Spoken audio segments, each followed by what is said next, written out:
She just on his loofah. You're fucking 38 years old, man. You don't like onions? It's not plot holes, guys. It's not poorly written nonsense. You have too small of a mind to understand Penelope Douglas's prowess as an author.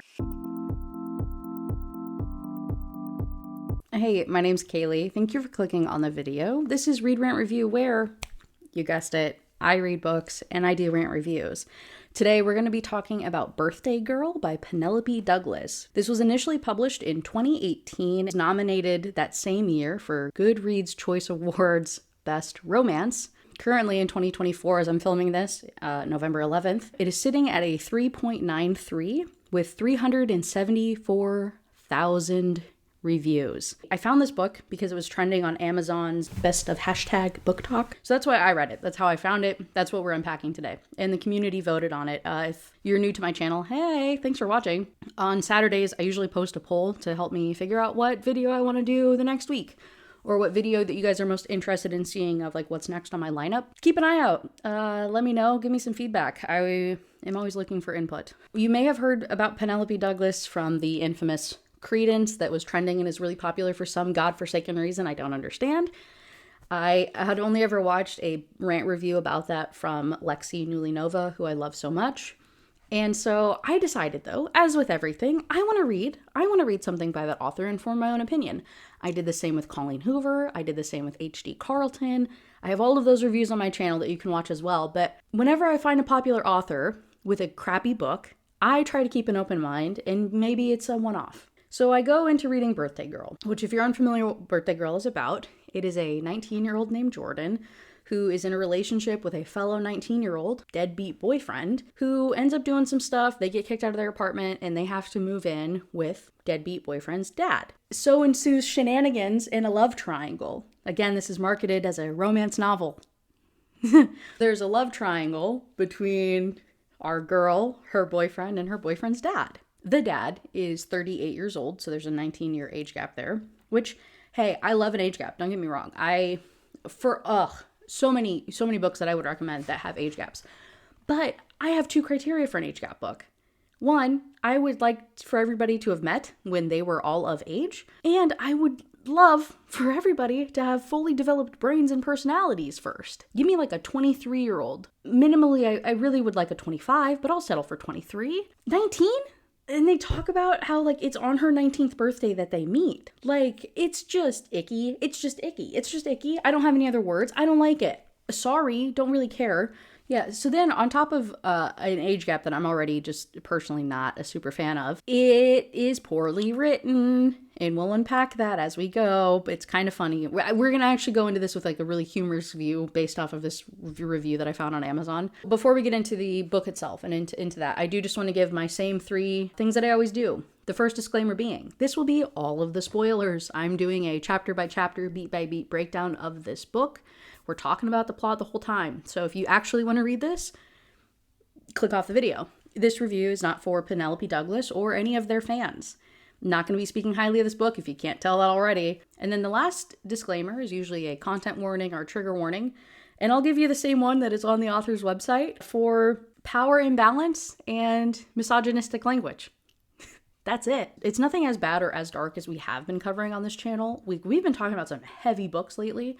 This is mostly just a fun old time of poor writing and a very poor excuse for a disgustingly close to illegal age gap relationship to take place. As in, the word kid, like he calls her kid, 100 times in this book, and the term little girl is used 10. And I wanted to claw my eyes out. So what is this Amazon review that I found? What is the basis that we're going into this book with? I know you're asking, you're so curious. They said, and I'll read it actually because they have a really good intro to the book too. So this is from Irma. So I'll put up a little screenshot so you can see like who it is. I don't want to dox them either, but you can just see their name thing. So this is who I'm quoting. They said, "To the untrained eye, Birthday Girl by Penelope Douglas is the story of Pike, an abusive 38-year-old male preying on Jordan, a vulnerable just turned 19-year-old girl suffering from emotional abandonment. Yet Penelope has deftly and quite bravely to this reader provided a few clues the story is really Jordan's dream of escapism. Is it really a taboo romance if it's all a dream? The story begins with Jordan working as a bartender at Grounders, a small bar in town a few hours from Chicago. Jordan is quite poor because she illegally spent her student loan money on fixing her boyfriend's car. It's a little past midnight and Jordan just turned 19. Her shift ends early and she's unable to reach Cole, her boyfriend, for a ride to their apartment. So she decides to catch a midnight matinee a block away until it is time for Cole to pick her up at 2 a.m. Before she leaves for the night as a birthday present, Shell, Jordan's boss, didn't give Jordan a night off, but rather a box of donuts and some wine. A box of wine to a 19-year-old. Shell loves Jordan like a deadbeat mother. Shell loves Jordan like a deadbeat mother, and her gift is a subtle hint Jordan will spend the rest of her life working at this dive bar, so she might as well get fat and drunk. Jordan thanks Shell, walks out of Grounders, and into her dream to escape this life. It's a welcome escape, especially tonight, is a quote from Jordan. The nearby movie theater is showing a movie from the 1980s, a metaphor for Jordan wanting to escape and live in a simpler time. Jordan enters the movie theater to figure out her life. As she does, she sees her ex-boyfriend, Jay, enter, suggesting that Jordan's abusive relationships will follow her whenever and wherever she goes.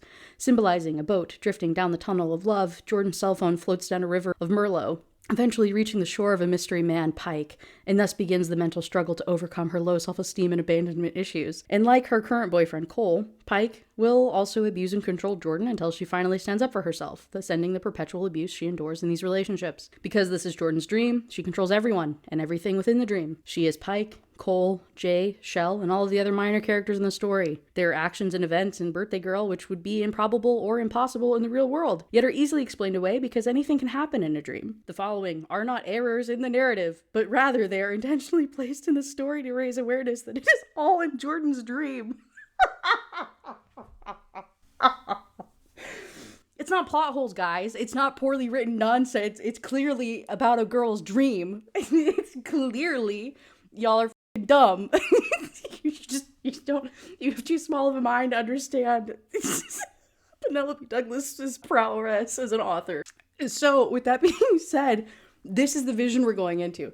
They cite like pages where there's just like inconsistencies in plot or like shit that is just like not possible in real life. It is so funny. So we're going to be unpacking that as we go. I'll be doing my normal review, but I will throw in one of their quotes every now and then. So as I said, we open up the book with Jordan, our 19-year-old bartender girl, who gets off of work with a box of donuts and a box of wine and heads to a movie theater to hopefully outlast her deadbeat boyfriend's nap so he can come and pick her up. She goes into the theater and she's getting comfy in her movie seat. She takes out the box of wine, she gets her phone falls. So just sliding rows just down the freaking movie theater, I guess. So she ends up digging around. It's already dark though, and she's trying to find her phone and she can't find it. And she ends up down this aisle and crawling up right next to a guy's legs. No spatial awareness or situational awareness, I guess. She had no idea he was there until it was like too awkward. And he's like, here you go. Gives her his phone, turns on the flashlight, finds her phone. He offers to sit together to watch the movie and she politely turns him down. But as she goes to walk away, her abusive boyfriend, Jay, walks in through the door. They dated in high school, and he would beat the crap out of her and when he would lose football games, I guess. She hesitates because she sees Jay walk in. The guy clocks it. He's like, oh, are you okay? And she's like, yeah. She like jumps down really, really quick and sits next to him. And then there's a bunch of tension. He sees her college keychain on her backpack and asks what she's studying. She's studying landscape design. He works in construction. They have a back and forth, and she's just thinking how cute he is, but she has a boyfriend, so like, you can't, whatever. They joke about the 80s, because she's not like other girls. She's an old soul. She's an old spirit. She loves 80s movies and music. Like, she's obsessed with it. And it's insta love. Truly, in this moment, before this movie starts, he turns his hazel eyes on me, warm and piercing, but then his gaze drops to my mouth for a split moment, and a flutter hits my stomach. He quickly looks away, and I drop my eyes, having a hard time catching my breath. Girl, he looked at you. Okay? It's literally just some dude. I promise you it's just some dude. Him being cute has shit to do with anything. He's just some old dude. So then she pulls out her box of donuts and he's like, oh, are you gonna eat all them? And she's like, are you gonna shame me if I do? No, I just wanted one. So then she shares donuts and they're eating. She says, you know, I really kind of want abs, but these are really good. He breaks into a laugh looking at me and chuckling. What? Nothing. You're just kind of like interesting or something. Sorry, I don't know what I mean. Cute. Like you're cute, I mean. Bro, it's the most manic pixie dream girl ever. That is so cringy. I hate it already. He finishes the donut and he takes a sip of his soda. So what are you, like 23, 24? Sure, eventually. 19. He takes a deep breath and sighs, something far off in his gaze. What? Oh, to be that young again. It seems like yesterday. Time passes you by like a bullet, and fear gives you the excuses you're craving to not do the things that you know you should. Don't doubt yourself. Don't second guess. Don't let fear hold you back. Don't be lazy. And don't base your decisions on how happy it will make others. Just go for it, okay? She's like, okay. And then the movie begins. They really enjoyed the movie, and there's another showing of another 80s film next week. You know, kind of hint at maybe, like, let's meet again for this, but nothing is really said directly because Homeboy recognizes that he's too old for her and it might be a little creepy and weird. They walk outside and there's a little bit of moments that pass where they don't really want to say goodbye. It's a little bit of kind of, will they say something? Will I say something? Like, I don't want to turn around. A moment of silence passes and slowly we both steer farther apart, but neither of us turns our back on the other. When I read it the first time, I pictured them like facing each other and like walking backwards. But now I'm thinking about it and I'm thinking they're just kind of like walking in the same direction, but like forking off. The silence gets longer, the distance farther, and finally he raises his hand, giving me a little wave before hooking both hands back in his pockets. Good night. And then she gets a phone call from Cole, finally. She picks up. Hey, are you at Grounders? I'm almost there. Cole? Hey, are you there? Nothing. She says Cole's name louder, and there's still nothing. The line is dead. I go to call him, but I hear a voice behind me. Your boyfriend's name is Cole? Cole Lawson? Yeah, you know him? I'm Pike. Pike Lawson. His father. What? His father? And then Cole calls Pike. And he says, and if he's calling me now, he must be in trouble. You need a lift? A lift where? Police station, I'd assume. Let's go. So then they gotta go. So then they hop in his truck to go and pick up Cole from the police station. Talk about a freaking mood kill. We open up chapter 2 with Jordan and Cole moving out of their apartment and moving their things into Pike's house. Apparently, he was trying to throw me a late birthday party at our place, but our friends, his friends, didn't wait to start the festivities. By 11, everyone was drunk, the pizza was gone, but hey, they saved me a piece of cake. I had to go into the bathroom so I wouldn't cry in front of them when I saw the place. Apparently, a fight started during the party. The neighbors complained about the noise. Cole mouthed off, and he and another of his buddies were taken in to cool down. Mel, the landlord, under no uncertain terms, said that he had had enough of Cole and had to go. She was welcome to stay, but she chose to go with Cole because she couldn't afford the apartment on her own, like given her current job, working at a bar, a small town bar. She just doesn't make enough to support herself. So she's very hesitant about moving into Pike's house, kind of because of this tension. But also, she has a hard time relying on other people or needing anything from any other people. She's very, very independent, and she's very, just doesn't want to feel like a burden, is really what it comes down to. Is she just does not want to feel like a burden, and her staying in this guy who she doesn't know's house and him paying for rent makes her feel that way. And they come to an agreement that she will cook dinners for them, and Cole will take care of, other chores around the house and mowing the lawn and whatnot, and that's how they'll pay their fair share, right? Is by doing stuff around the house and cleaning up after themselves and whatever. There's an agreement that is made, but she just feels like it's not enough. And then there's a cute moment where she and Cole are having a little bit of an argument, but then they hold each other's hands. To anyone else, it looks like an arm wrestling grip. But when we look down, we see our thumbs side by side and the small pea-sized scar that we both have and share with only one other person.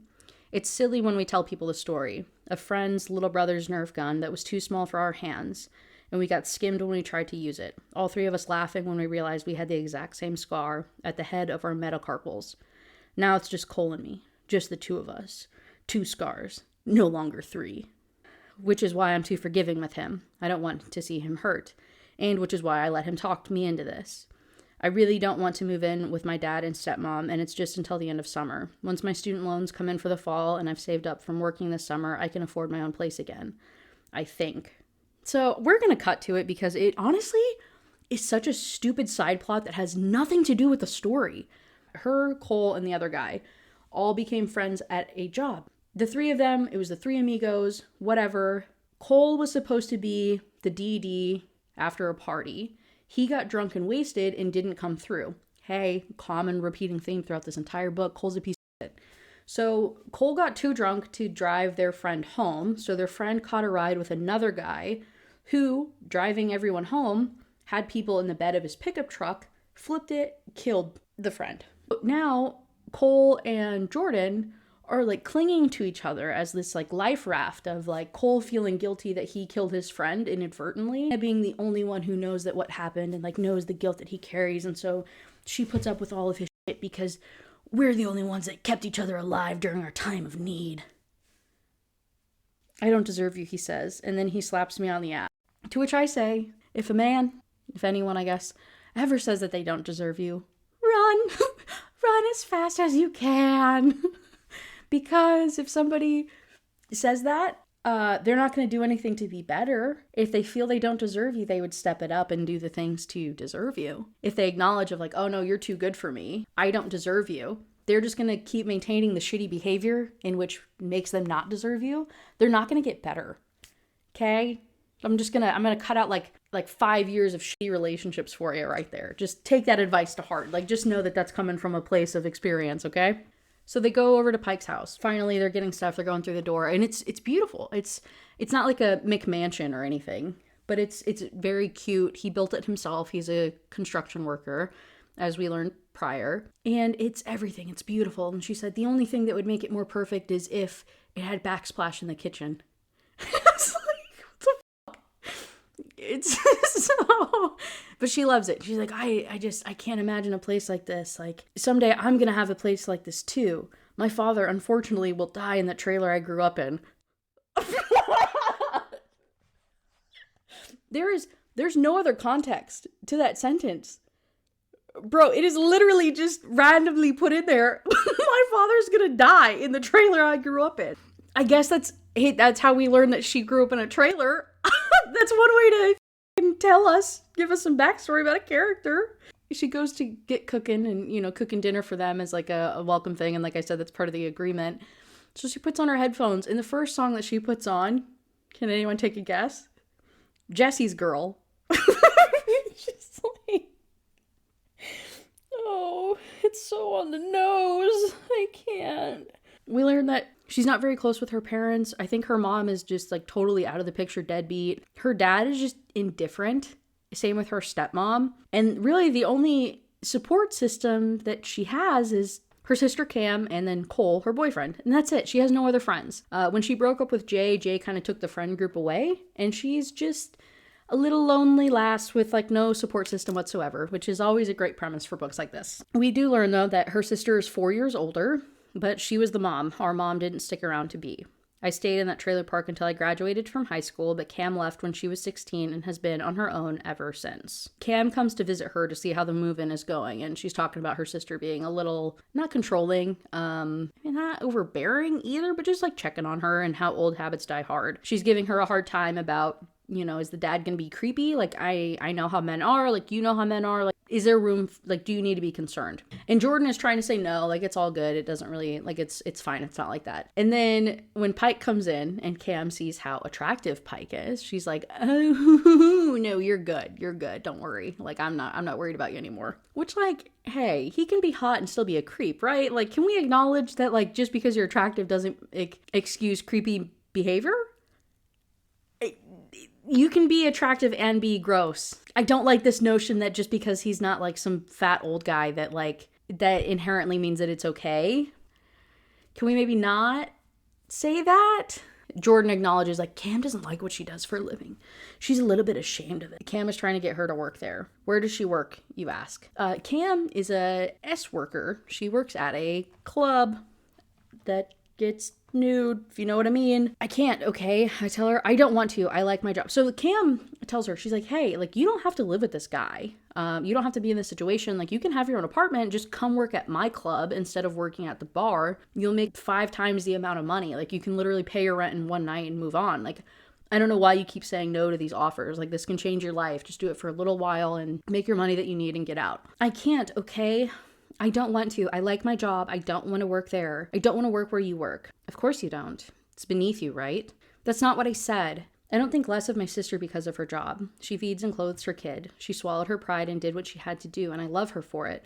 But it's not the career that she would have picked for herself if she had any other choices. And I'm not out of choices yet. Cam has been dancing at The Hook since she was 18. At first, it was just a temporary job to get through her boyfriend leaving her and to support their son. But juggling college and her child became too much, and eventually she quit school. It was the plan to get back on track once Killian started kindergarten, but that'll be soon, and I don't think she has any immediate plans to quit anytime soon. She's gotten used to the money. So nearly a year ago, pretty much on Jordan's 18th birthday, Cam's boss offered Jordan a job. Hey, 18-year-olds make a lot of money in those situations, again, because y'all are some creepy bastards. I say y'all as in, like, not like you watching this, but you as y'all as, like, maybe a society and the type of people that are attracted to 18-year-olds when you're 42. Maybe look in the mirror. Maybe, never mind. Yeah, so just a little bit more back and forth between the sisters talking about jobs and whatnot. Pike comes in, like I said earlier. Jordan, like, forces Cam to leave the house because she's like, I don't want him to know you're here. Like, I literally just moved in. I don't want to be imposing. Like, I didn't ask if I could have guests. Like, blah, blah, blah, blah, blah. Once Cam finally leaves, she tells Pike that she made dinner, and he's very, very grateful for it. They go to eat, and he says, I don't like onions. And we're introduced to the first instance of learning that Pike is just a man-child. He is truly just a 12-year-old boy trapped in a 38-year-old man's body. The entire recurring thing in their relationship is her bullying him into eating his vegetables. And I'm not kidding, into, like, trying new food and, like, trying different stuff and eating healthier. After dinner, or they're trying to eat dinner, she calls Cole inside. Cole is working on her VW Bug. So she spent her student loan money illegally on fixing his car. And that's the other reason that she doesn't have money right now to, like, move out or afford anything. He comes in, he gets in a fight with his dad in front of her, and then he's like, "Fuck it, I'm going outside. I don't want to eat in here." So then it's just her and Pike eating dinner together, and it's kind of awkward, and there's a little bit of tension, and she goes to play music. The song that comes up is a song called Father Figure by George Michael. So what is the chorus to Father Figure by George Michael that starts playing when she presses play on her phone? I had to Google it because I hadn't heard of it. I will be your father figure, oh baby, put your tiny hand in mine. I will be your preacher, teacher, be your daddy, anything you have in mind. It would make me, I will be your father figure, very happy. I have had enough of crime, please let me. I will always be the one who loves you till the end of time. The next verse says, that's all I wanted, but sometimes love can be mistaken for a crime.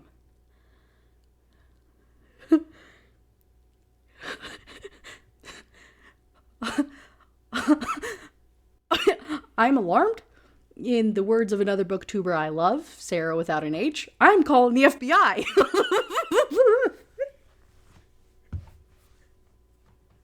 Oh my God. Before I step over the table where I left the scented candle burning, I should have asked him about that. He might not like frilly scents in his house. Leaning over the table, I close my eyes and I take a breath and make my usual wish. Let tomorrow be better than today. And I blow, almost instantly smelling the pungent stream of smoke curling into the air from the extinguished wick. It's always the same wish. Every candle, every time. I want a life I never want to take a vacation from. That's my goal. Except for the match I blew out in the theater. I made a different wish that night. When I open my eyes, I see Pike watching me. He quickly straightens and turns away. And as I leave the kitchen and head toward the stairs in the living room, I drop my magazine on the end table next to the couch.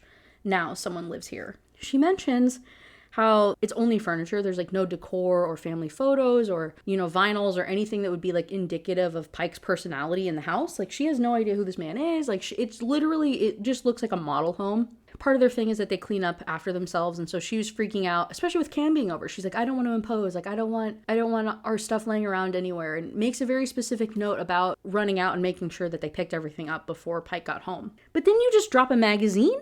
And you're putting candles places? Like, get your story straight, I guess is what I'm saying. You're going to put a random magazine on a table for a man that okay. In chapter 3, we finally get something from Pike's perspective, and he wakes up, and there's a thunderstorm outside, but he notes that he wakes up at 5:29 every morning. He doesn't need an alarm clock anymore. He's just that good. But with it storming out, being in construction, he probably won't have much to do at work today, but he's going to try to go in anyway just to get something done. He just wants to be ahead on this project. So as he's getting dressed, he's kind of reflecting on the situation that he has right now with Cole and Jordan moving in. And reflecting on his relationship with Cole, that they used to be close when he was a child. And then Mom took more and more custody of him and kind of turned Cole against Pike. talking about how, like, you know, Pike's a cheater and he doesn't come through on anything and he just doesn't take care of anything and blah, blah, blah, blah, blah, blah, blah. And so Cole started to believe it. And so the entire book, Pike is just painting his ex as this, like, vindictive bitch who turned her kid on him, and how Cole believes it, and Pike has just been patient, hoping that Cole will change his mind and come to the realization that his mother is the true manipulator and, like, Pike has done no wrong. Okay. And then he thinks about Jordan. Jordan's pretty great. She'll be a welcome buffer between us. Even if I was knocked on my ass when I found out who she was, I closed my eyes, resting the back of my hand over them and thinking back to that night. I had fun hanging out with her at the movie theater. Her comebacks, her humor, how easy it was to talk to her, the way she just relaxed next to me during the movie, and it was so fucking comfortable and natural. The way her smile felt on me. I wouldn't have asked her out. She's way too young, and I knew she had a boyfriend, but it was hard to not entertain the idea for a little while. She's cool. And he's like, I was almost angry when I found out who she was. Her flawless skin, her pert nose, her gorgeous bottom lip. Everything felt easy, but the girl of my dreams is off limits. She's Cole's. She's 19. There's no way. Again, my guy, we're on page 49. We are on page 49. You sat next to her in a movie theater. Y'all talked for maybe 10 minutes. And then you watched an 80s movie together. And she's the girl of your dreams? Manic pixie dream girl. His ex, Cole's mom, calls him. She knows that it's rainy. She knows he's not going to work. So she gives him a call and she's like, hey, you want to hook up? And this is the first time that Pike has ever said no.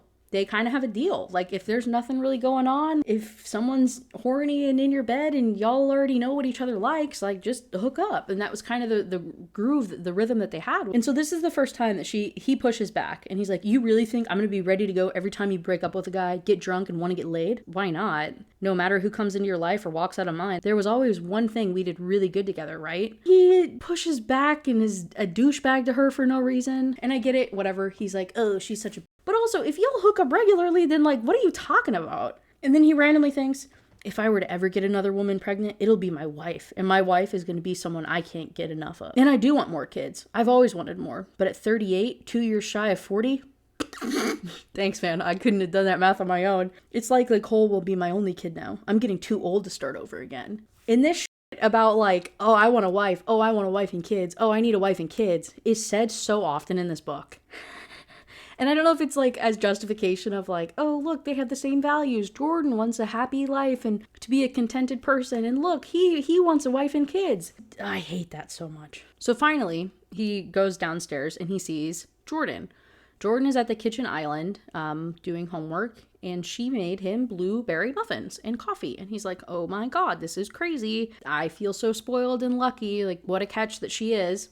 And this is where the dream comment comes in, because she works until 2 a.m. at the bar most nights, but then wakes up at 5 to make him coffee and all this other stuff that happens. And it just makes no sense. Like, when does she sleep? When does she get anything done? The timelines are just very weird in this book. He asks Jordan to go upstairs and talk to Cole and see if Cole will come and work with him on the construction site that day.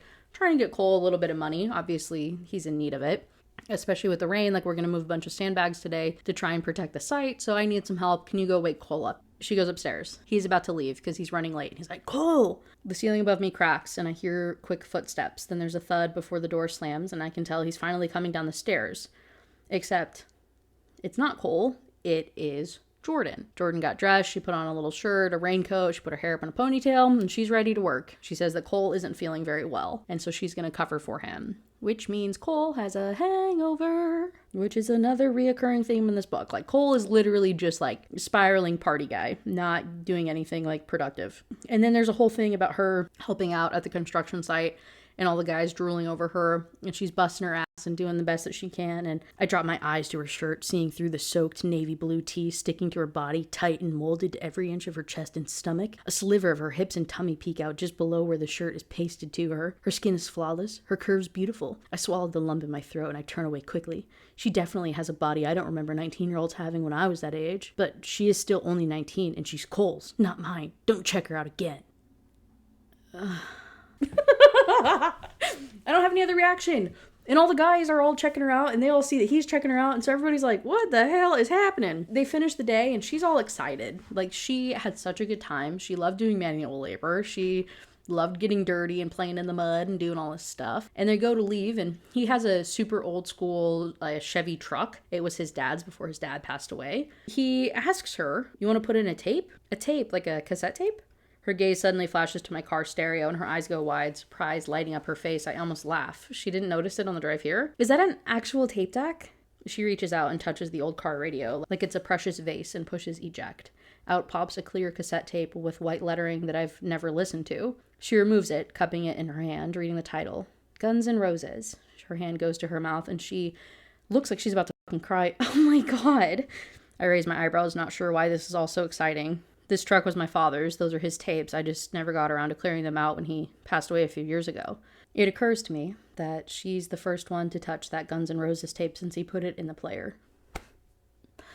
The poor writing aside, that I love lines like that. And he thinks to himself, she's a good kid. I hope Cole doesn't screw it up because I can already tell this is the kind of girl who would make a good mother and work by your side, building a life instead of draining you dry. He keeps calling her kid. Literally, he just calls her kid and there's just some chit-chatting. So he takes her home after this rainy day of work and she has to immediately get ready to go and work at the bar. While she's doing that, he decides that he's gonna try and work on the VW bug of hers that is busted down. But he knows that Cole and her can't afford the parts to fix it. So while he's working on that, his friend Dutch comes over. Dutch is one of his lead construction worker buddy guys, foreman, I don't know what the words are. He comes over, he's giving him shit about having Jordan living there. And Dutch says that the guys are going to go to Grounders in a little bit to go and drink and hang out because there's nothing else to do in that weather. He's like, Grounders? You guys never go to Grounders. Usually you go to the other rundown bar in town. And he's like, well, they realized there was some fetching eye candy at Grounders now. Yeah, shut up. That's my kid's girl. You guys leave her alone. I'm not going to do anything. I'm married. I don't even want y'all looking. You got that?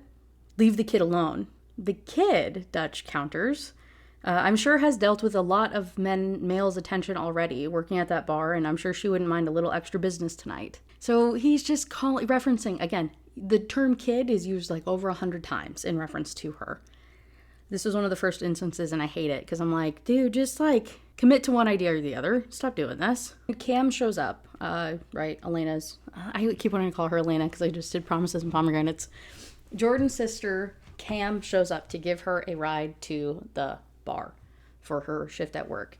And homeboy is just judging Cam's outfit, talking about where's her father? I can't believe she's dressing like this. He realizes where Cam works. He kind of puts it together at that point. He looks over at her Mustang and she has a bunch of the other dancers in the car.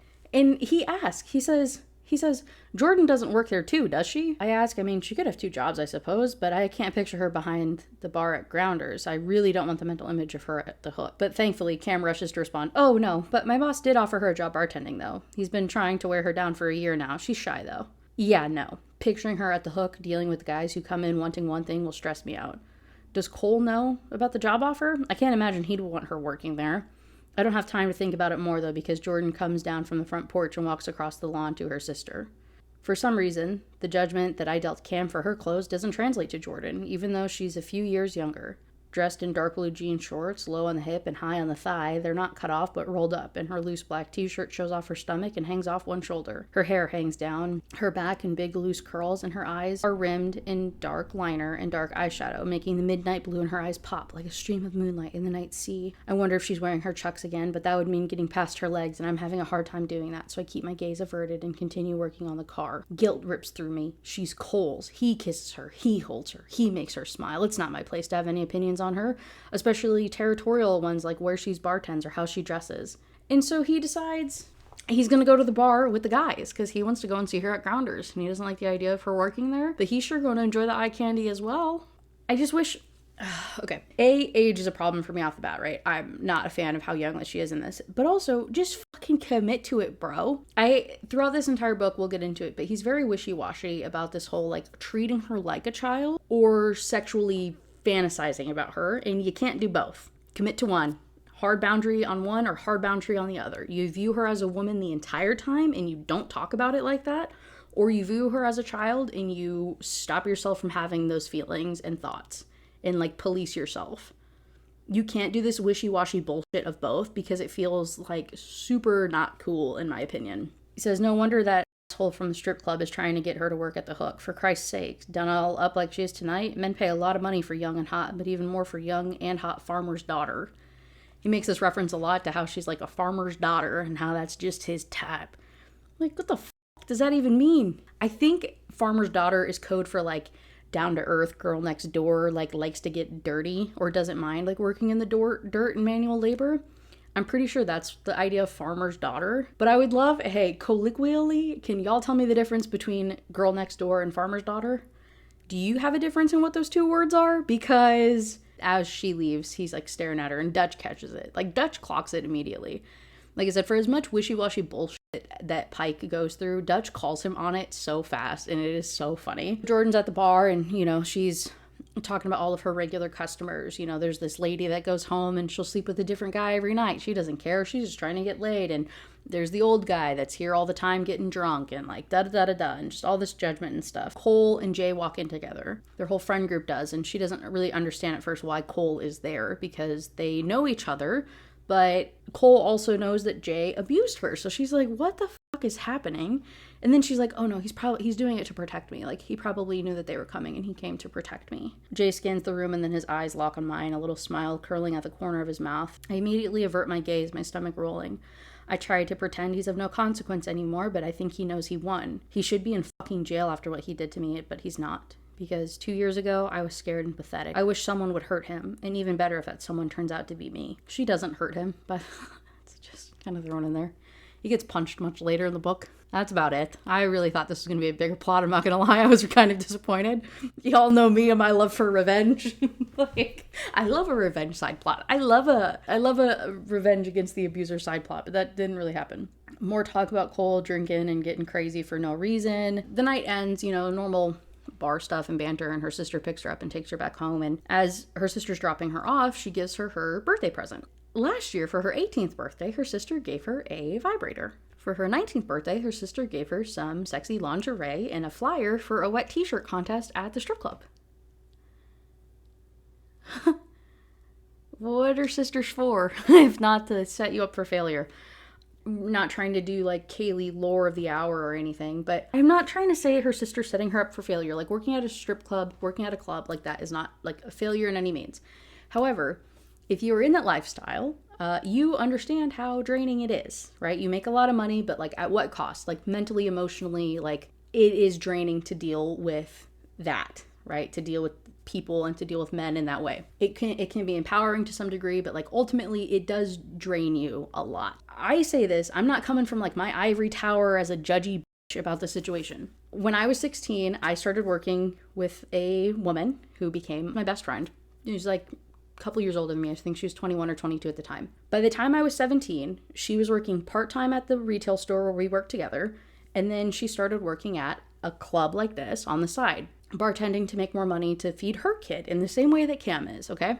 It turned into her quitting our retail store job and working full-time at the club because it made so much more money, and it didn't make sense to be full-time at the retail place because like insurance alone costs so much more than just paying it out of pocket and making more money over at the club. Before she quit, like when we were working together, she took me over there a couple times, right? Super illegal, by the way. Like definitely it had no business being 17 walking into strip clubs like that. But whatever, right? Saw a lot of shit a 17-year-old probably shouldn't have been seeing and dealing with. With that being said, she was so adamant. She's like, hey, I'm bringing you around because I have to pick up my paycheck or I have to go do this for someone that's over there or give them a ride, like blah, blah, blah.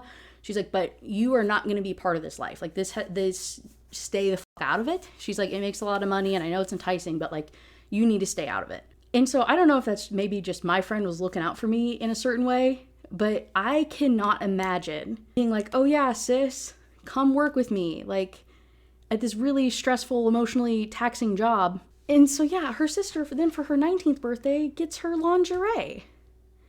Which, like, again, maybe I'm just a prude. Maybe I just come from a family of prudes. A lot of the conversations her and her sister are having and gifts and stuff, I'm just like, couldn't be me. That's weird as shit.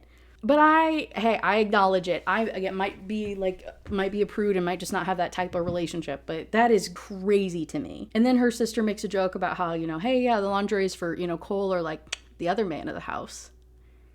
What is happening? In the middle of the lingerie is a flyer for a wet t-shirt contest that the bar is having. You win $300. So then she tries on the lingerie. She goes up to her room. Cole's not home. She tries on the lingerie. She's feeling herself. She's feeling a little hotty-totty. So she texts him and she's like, hey, I need you right now. Like, you need to come home. Like, I want to do stuff with you. And he doesn't respond at all. She takes care of herself. And while doing so is kind of thinking about Cole, but she is imagining him like smoking a cigar or a cigarette. It occurs to me in that moment that Cole doesn't smoke, but the thought comes as quickly as it goes. And then, she finishes or whatever, and then a loud slam echoes through the house, and I pop my head up and open my eyes. I freeze listening. The floorboards in the hallway creak, and someone moves down the hallway and then pounds down the stairs. I hop off the bed in a hurry in case it's Cole. And it turns out that I don't know what the crack was. They never really say what the crack was, but Pike goes outside and smokes a cigar by the pool while on the phone with one of his buddies, congratulating him on having a baby, and that's why he got a phone call at like 3 a.m. or something. But like, why would he have gotten up and ran outside to have that phone call? Why couldn't he have had it in his bedroom? Was it to smoke a cigar? What was the slam? What happened? It's not clear.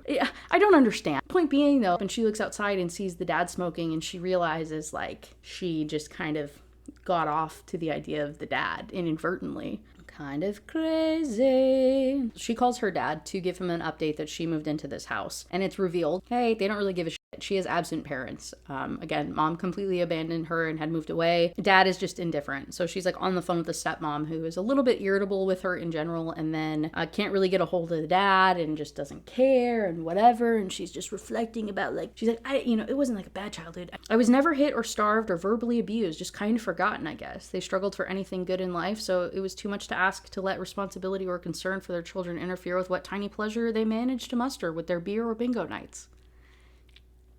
Ouch. After Cam left and got her own place, I had no one to talk to. I was nobody in that trailer, and I never want to feel that alone again. I pick up, and this is one of the paragraphs of what I'm talking about. I pick up my notebook from the bed and resume the homework from my summer class that day. Also, it's April. It's not a summer class. She should still be in, like, spring semester. And anyway, she's doing her homework the next day or whenever it is. Time's an illusion. I don't know. Doing all the weird stuff. Cole is still not there. No idea. He's working, he's partying, he's doing something. She's alone all the time at this house. And so Pike comes upstairs, knocks on the door. He's like, hey, do you want to get pizza? She's like, no, I don't want anything. Like, I don't want to impose. And he's like, I offered, get some pizza, watch some movies with me. Like, come hang out. Like, I don't want you holed up in this room all the time. Like, you're a welcome guest here. Like, you're not even a guest here. Like, this is your house. Like, you live here just as much as I do. Like, hang out outside of your room. So he orders pizza. They do like a half. She gets taco pizza and he gets something else. I don't know. Again, the whole thing where I'm like, what palate of a 19-year-old ordering taco pizza and trying to talk a 38-year-old man into trying hot lettuce?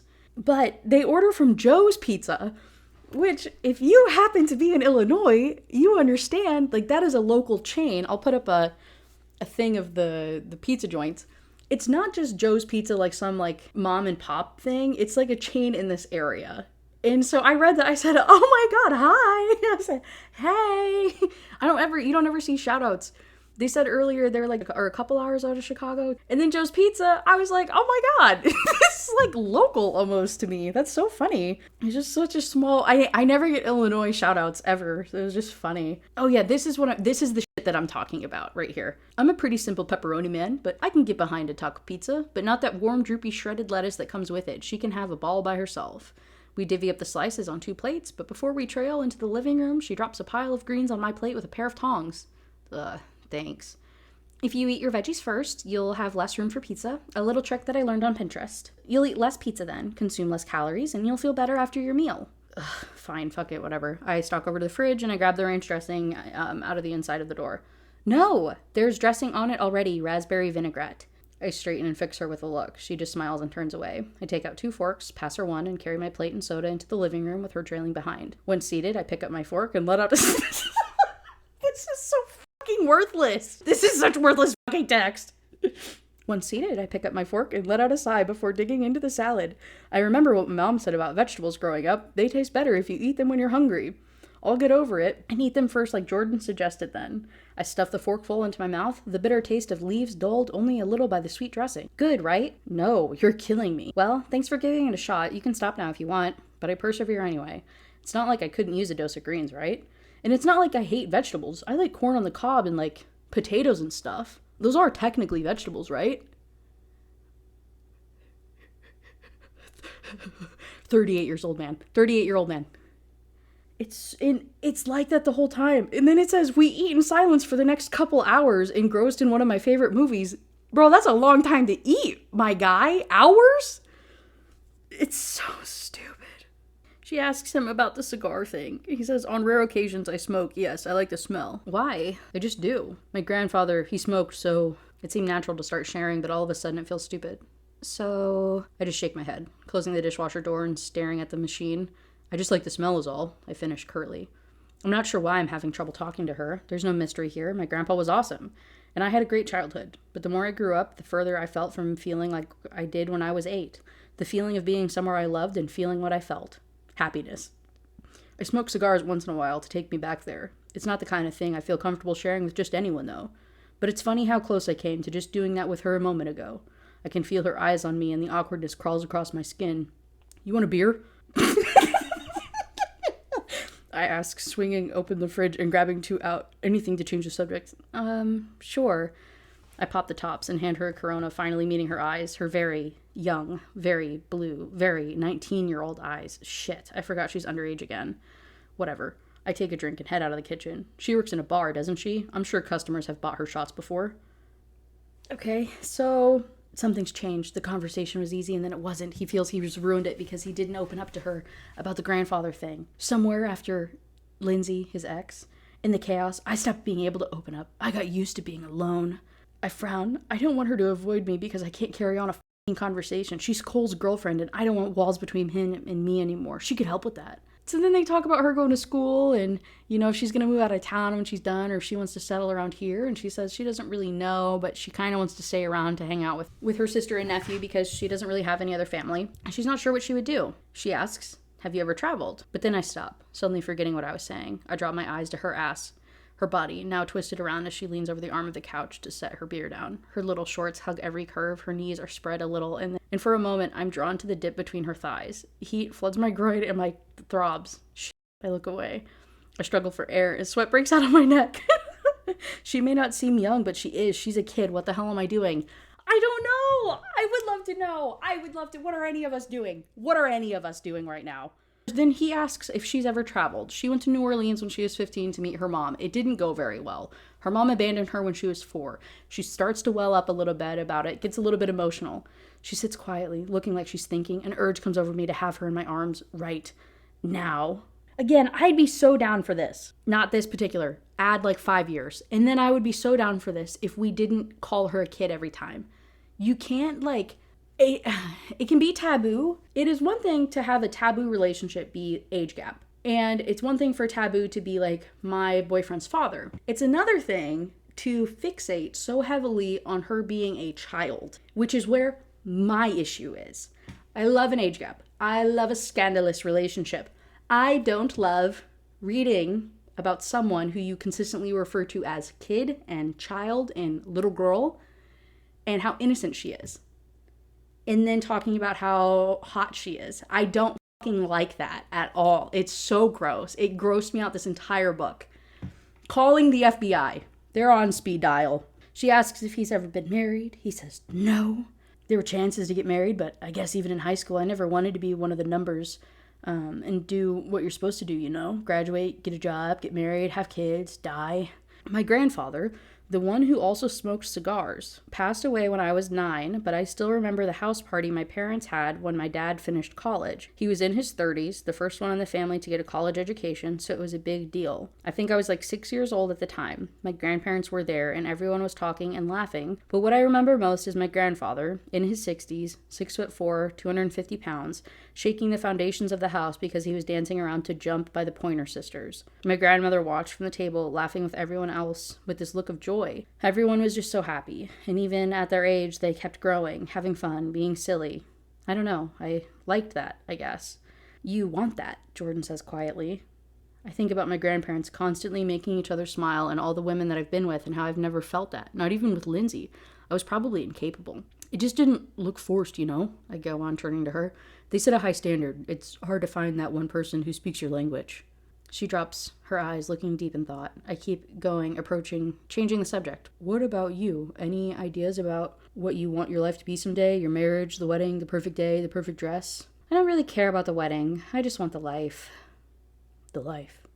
Those words hit hard, and I don't know why. Maybe because I'm still waiting for the same thing. Over a week later, the house has settled into a routine thanks to our pizza and movie night. Jordan gets up when he comes downstairs in the morning, and I notice that there's a nicer sheen on the tabletops and countertops that there were the evening before. She's cleaning stuff, and Cole's just a lazy piece of shit. He's out partying all the time and skipping work and not doing his chores or anything, and she's just taking care of it all. And then we have another sentence, another paragraph that could just not exist in the world. After clearing my clothes out of the dryer, I move the stuff from the washer and drop a new load in, starting both machines again. I catch sight of the dust on the front of one of my t-shirts from working in the garage this morning and pull it off, dropping it into the running water before closing the lid. Stuffing the bag on top of the dry clothes, I pick up the basket and head back upstairs. In my room, I dump the clothes onto the bed and sift through the pile for another shirt.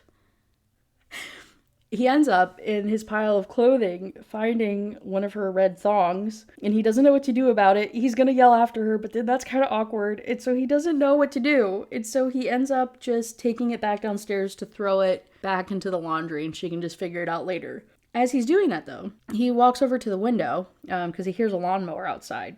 Jordan's in the backyard, marching up and down the grass and pushing my green Craftsman lawnmower. Did Craftsman get a paid shout out? I hope they did. I hope you're not just giving out brand names without a deal. What is she? I lock my jaw, aggravation setting in. I told Cole to mow the goddamn grass. Helping with the yard work is his responsibility. I watch as she bobs her head, and that's when I notice the high-pitched whir of guitars and beats of a drum. She must be listening to music. Not in headphones. She's mowing the lawn, listening to music on a speaker at full volume to hear over the lawnmower. God bless your fucking neighbors, my guy. You know how loud that would have to be? Even with headphones, I feel like I can't hear the lawn. I can't hear it over the lawnmower. Actually, I'll just read you the whole thing, because this is wild, actually. I quirk a smile. What awful 80s hairband is she listening to today? Sweat darkens her gray t-shirt at the middle of her back, and even from here I can see her hair, some having fallen free from her ponytail, sticking to her neck.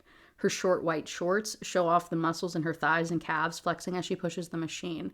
Her skin glistens with sweat, and I zone in on the small of her back, seeing the damp skin shine in the sunlight. Heat pools in the low of my stomach, and my smile falls as I watch her. I'm frozen. I don't want to look away.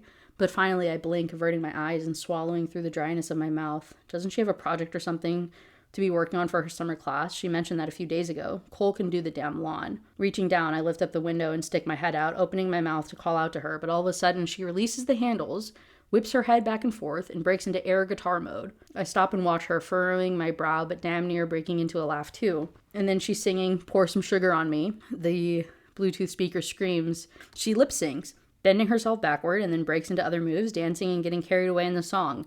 Gripping the handle again, she uses it for support as she throws her head from side to side, flipping her hair and swaying her hips. The rubber band from her ponytail falls out, and the locks whip around, the beautiful kink and the strands falling in her face and making her look absolutely beautiful. My lungs ache for air as a desire rips through me, watching her move. God, if she's yours, how do you not touch her 24/7? Which, again, we're going back to this, like, quirky girl shit of, like, full volume listening to that, just jamming out. If you're in your backyard, in a fenced backyard, and nobody's watching, I get dancing, right? Bopping your head a little bit. But full out air guitar thing, dude. And then also, if she let go of the handle of the lawnmower would have turned off. She would have had to, like, re-pull the chain to, like, get it to start again if you took your hands completely off of the thing, right? I had a Craftsman, though. Like, when I had a lawn to mow, I was using a Craftsman, and that was how it was. You took your hand off the little, like, thingy-majiggy, and then the engine would cut. So what are we talking about? We don't know how lawnmowers work. It's a dream, guys. It's a dream, I swear. He also is looking, and there's a neighbor of his, like a creepy neighbor guy that he has, that is staring at her, clearly checking her out, and that pisses him off. The lawnmower suddenly dies, and I turn back to Jordan just in time to see her walk to the edge of the pool. Breathing heavily and wet with sweat, she pushes her hair out of her face, inhales a deep breath, and then takes a step, falling into the deep end of the pool and sinking beneath its surface, clothes and all. Which I would also be pissed off about, for one. You're mowing, you got lawn clipping. Hey, okay, actually, let's dial it back. Shorts in general, also white clothes in general, horrible for lawn mowing stuff. So strike like 87. And then jumping in a pool with lawn clippings all over your legs now. I would be so mad if I was him if she jumped into my pool with lawn clippings all over her. Like, what the dude? So he runs outside. I charge down the hallway and I jog down the stairs, moving across the kitchen. I head through the laundry room and through the back door. Jordan is swimming for the edge of the pool again, getting out. I dart my eyes and I still see the creepy neighbor watching as she climbs out, her clothes plastered to her body, water running down every inch of available skin.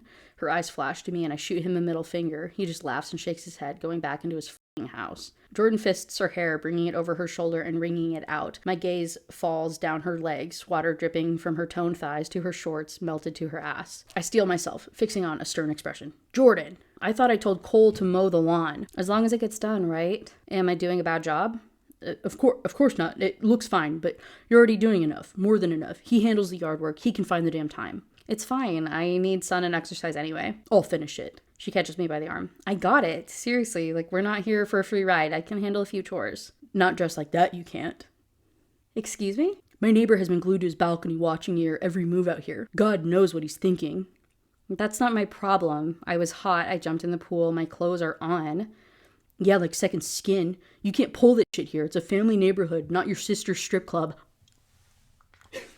I'm in the backyard. What does anyone care about how I'm dressed? Their wives will. The wives of this neighborhood don't... Oh, yeah. Oh, fuck. Sorry. She arches an eyebrow. Her chest heaves with angry breaths. I look down at her, calming my voice. The wives in this neighborhood don't appreciate cock teases, strutting around and taunting your husbands, okay? I state in plain English so she gets it through her head. There's a misogynistic content warning, I guess. So she pushes back and she's like, I realized things were probably different 89 years ago when you were a teenager, but you don't talk like that. Nowadays, we don't hold women responsible for man's behavior. I clench my fists. Damn brat. I can't catch my breath, but we don't make eye contact. She's right. I know she's right. She's not doing anything wrong. I don't like him looking at her. After a few seconds, I collect myself and I straighten, taking pleasure that I'm half a foot taller. Cole does the yard work, or me. Got it? I don't wait for an answer as I spin around, heading for the lawnmower, but I hear her small, sweet voice behind me. Yes, Daddy. I blink long and hard, my hand tingling with an urge to give someone a spanking for the first time in my life. It's happening. What is happening? So hasn't talked to Pike. She's been avoiding him. She's like pissed off about what happened, understandably so, and she hasn't talked to Cole either. But that one's not bugging her as much. She realizes that that's kind of weird that, not talking to his dad bothers her more, but what are you going to do? She's been, staying late at work and sleeping in the mornings, trying to avoid him, trying to avoid Pike anyway. Why the hell was Pike so angry? I thought we were getting along. I didn't do anything wrong. And in fact, I was mowing his grass. And the next thing I know, he's ripping into me like I'm sunbathing topless in the front lawn while 6-year-olds race their bikes down the street. She says all of this, right? She says, like, I don't know what's wrong. I thought we were cool. I thought everything was fine. I've been actively avoiding him. But then she borrows Cole's car to bring Pike his lunchbox that he forgot at home. My gaze wanders, looking for someone accessible to drop off the lunchbox too, but I'm kind of on alert, looking for Pike's tattoos too. I don't want to see him, really. My plan when I saw he'd left his lunch at home this morning was to do a nice deed, drop it off, and leave the ball in his court to get over the argument by seeking me out and saying thank you. I want to get over whatever awkwardness is between us. So this is where I say, she is not innocent in what is happening. Ultimately, right, she is a 19-year-old woman. Like, she has her own, like, advocacy, and she is not against a relationship with him, right? She clearly likes him. He just is kind of a douchebag to her, and she doesn't really know how to handle that. So to an untrained eye, I understand, right? She's pursuing the relationship. She's making moves. She's whatever, engaging in what is happening. It's not against her consent. Like, this is not consensual. This is not non-consent in any way. She's a very, very consenting 19-year-old woman. Got it. Cool.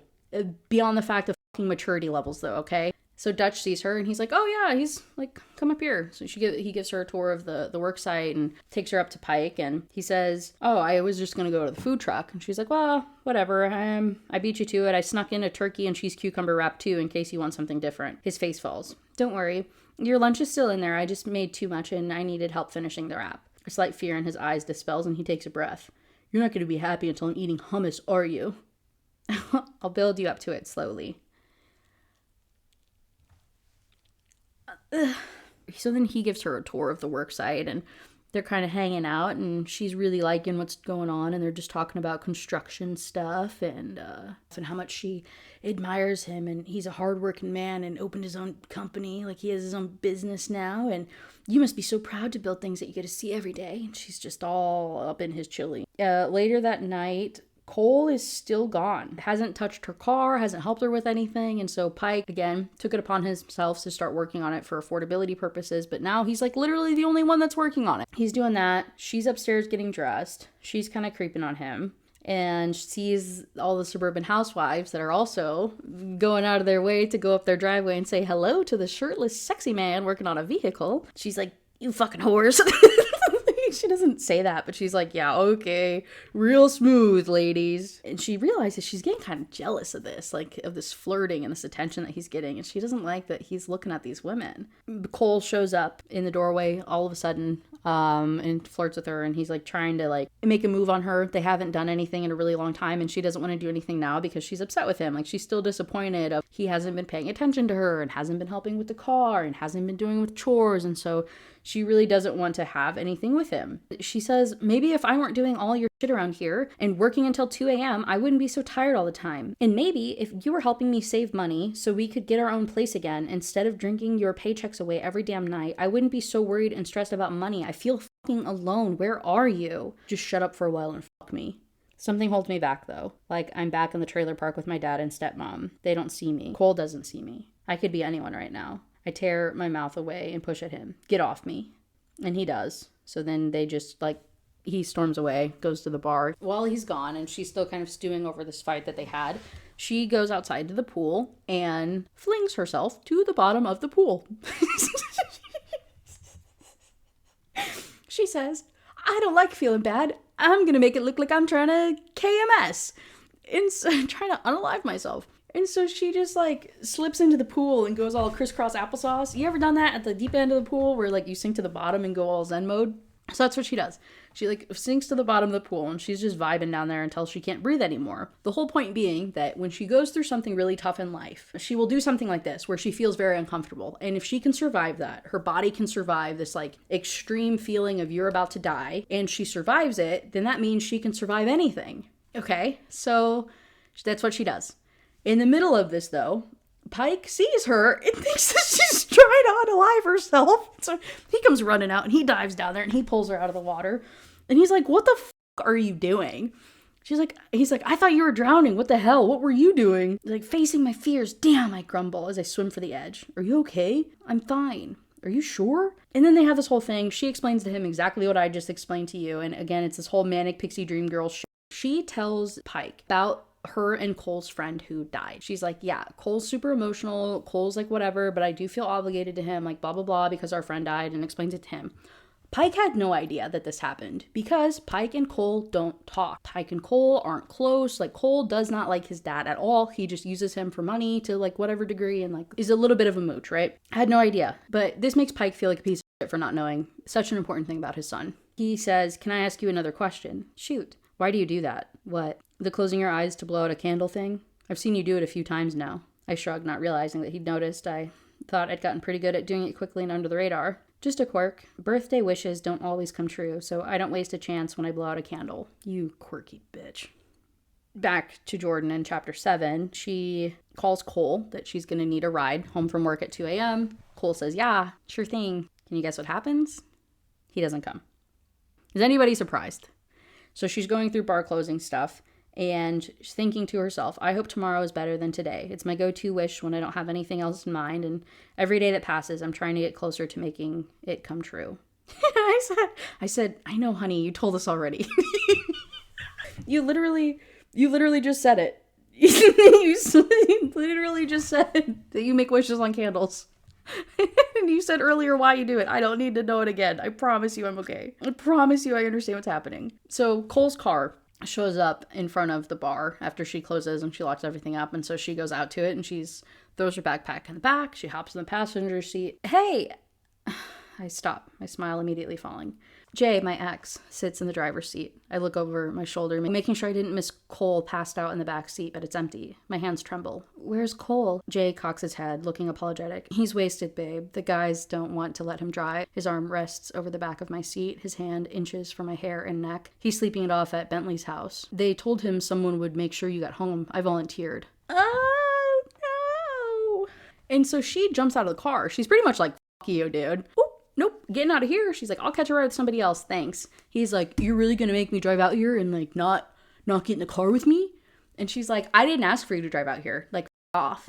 Gets her backpack out of the back and she runs back to the bar, unlocks the door, hops inside, locks the door. Thinking to herself, he won't let that slide. He won't do anything tonight because he would have been out of the car faster than I could have made it to the bar door if he was gonna try, but he'll be pissed enough to not forget. So he drives away, pissed off. So now she's at this bar, alone. Cole's passed out. Jay. All the other bartenders went home. Like, all of her coworkers went home and they live across town or they have families of their own or are sleeping. And her sister is still working at the club, assumably, or she just got home and is probably trying to go to sleep with her son or trying to like get Killian to go to sleep. So she doesn't want to call Cam. She doesn't want to call anybody. So she just decides, I guess I'll just get a bunch of towels and sleep on the bar table or on the pool table. So she does. She sleeps on the pool table that night, but she's tossing and turning and can't really get comfortable. And she wakes up to a phone call from Pike. Hello? Hey, I saw it's after 3 and no one's home. I just wanted to check in and make sure everything's okay. I'm fine. Do I have a curfew or something? No, you guys stay out and have fun. Do your thing. I just, you don't worry about things that you're not aware of. When Cole didn't live with me, I didn't always know where he was or what he was up to, so I didn't think about it all the time. You two living under my roof now, I seem to be worrying constantly. The bar is so shady, I just wanted to make sure you got out of work safely and everything's cool. I'm just checking in. Yeah, everything's cool. I lie, adding some tease to my voice. I'm not a kid, You kind of are. And then they have a back and forth because he doesn't know how to work the microwave. He doesn't know how to cook. Why is he eating popcorn at 3 a.m.? He works at 5. He wakes up at 5:30 to go to work. Why is he making popcorn at 3 a.m.? Time's a f***ing illusion, bro. So she has to walk him through like, no, you have to hit the popcorn button twice for the size of popcorn bag that you use. And he's like, oh my God, what would I do without her? A bunch of back and forth, whatever. She's still kind of thinking about calling him or telling him that she needs a ride, but she doesn't want to be a burden.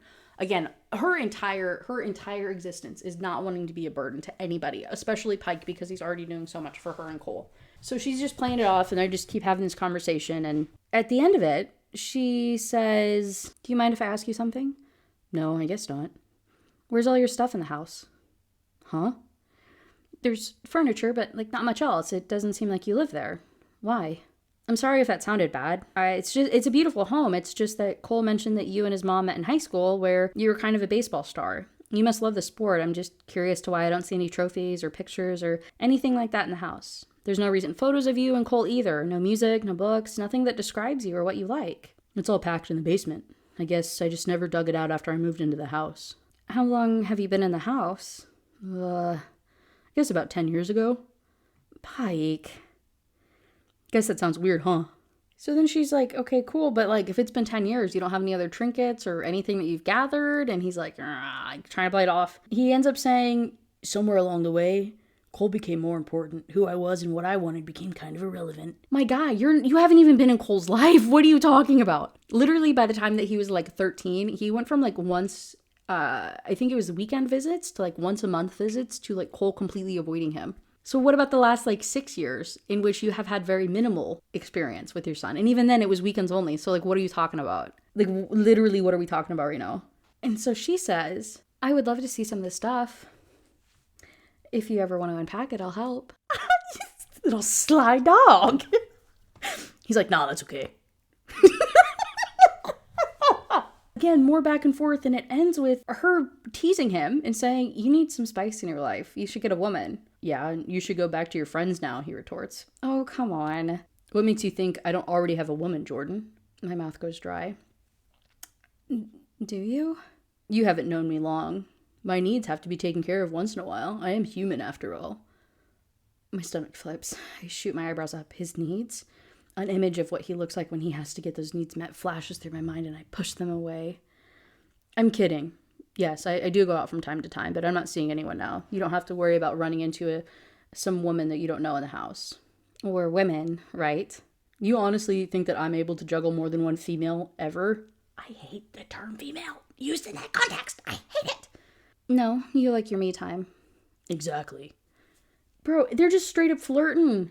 God damn, this is the longest phone call ever. He hangs up and I set my phone down. A smile still curls in the corners of my lips. How can a 38-year-old man not know how to make microwave popcorn? It's literally idiot proof.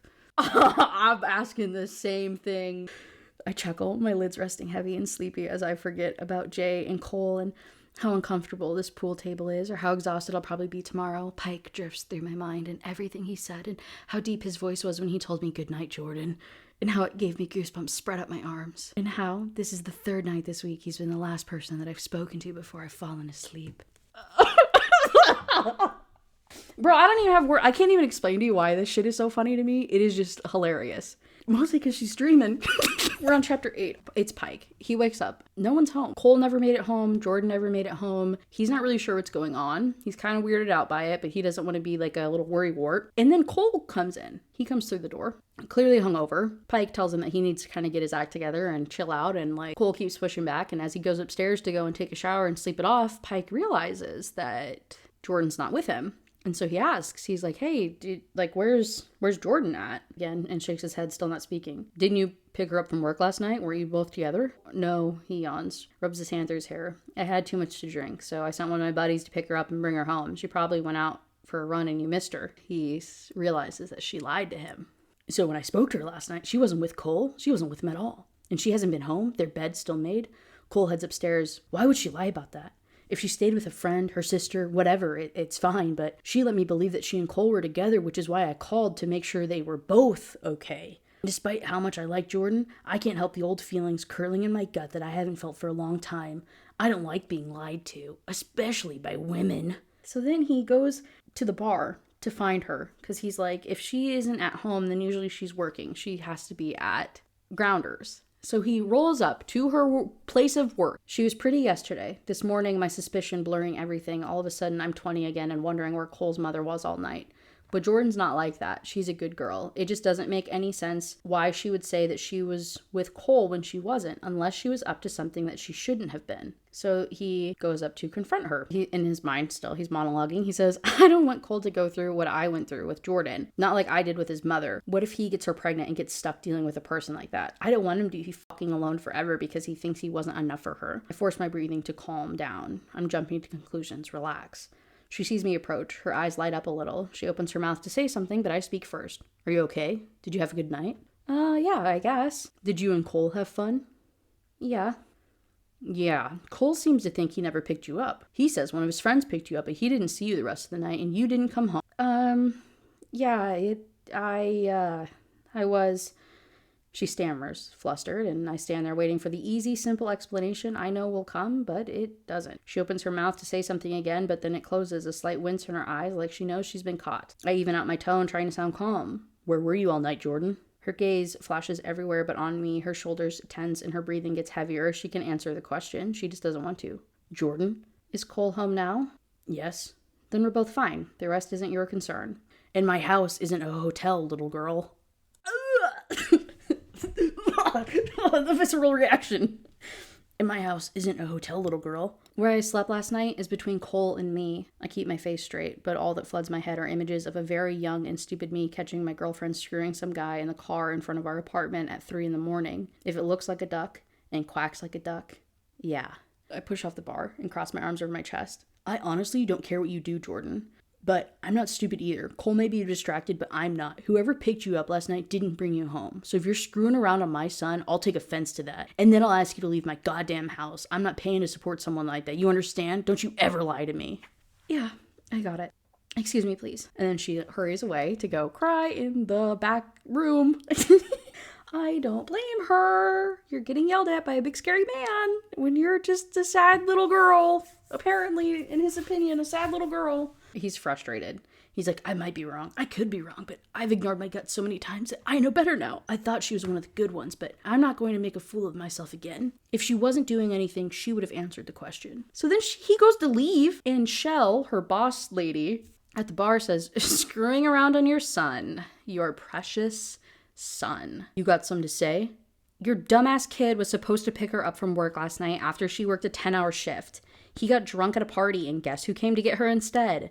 Jay McCabe, her ex, who thought it was fun back in high school to smack her around after he lost a game. She refused to be in a car with him, and instead, I found her curled up, sleeping on a filthy pool table this morning because she didn't have anyone else to call last night. She didn't want you to find out what a loser your son is. I remained still, unable to move. I don't breathe, and I can't blink, rage threatening to overflow. He hit her. He fucking hit her. My fists curl and my lungs ache. Every muscle burns. Motherfucker. And Cole was at the same party? Did he send him to pick her up? What the How can he stand to be anywhere near a shitbag like that? A vision of some cowardly little punk grabbing Jordan, hurting her, making her cry. I closed my eyes. I just made her cry. She's a good kid with a good heart, and she deserves a hell of a lot more than the assholes in this town, including your son. I hope she leaves you all and never looks back. So then he goes running after Jordan, realizing that he up, and he opens the door and she's lying in the corner, not acknowledging him, and he says, Jordan, I'm really sorry. I don't know what I was thinking. Just go. You should have called me. I would have been here in a heartbeat. I'm sorry. You know the thing about men? They think that they can treat you badly just because you'll take it. But you win when you never let them do it again. You can kiss my ass. I deflate. I want to follow her. I want to set the record straight and let her know that I was wrong, that I want to have it out and make it right, but I don't know. It's the second time that we've argued, and both times it was my fault. Deep in my heart, the small ember is growing bigger and bigger every day, and oh my god, actually, hold on. So, this is the second time we've argued. It was my fault. We shouldn't be fighting. It's what a woman does with her boyfriend, not his father. And that's what I am, her boyfriend's father, nothing more. But deep in my heart, the small ember growing bigger and bigger every day knows that that's a lie. It is more. I didn't lose my temper for Cole's sake. It was for mine, because she's important, and for the first time in a long time, I've found myself actually enjoying talking to someone. I've started to let my guard down, and she feels so good to have around, and I just sent her packing. This book is so boring.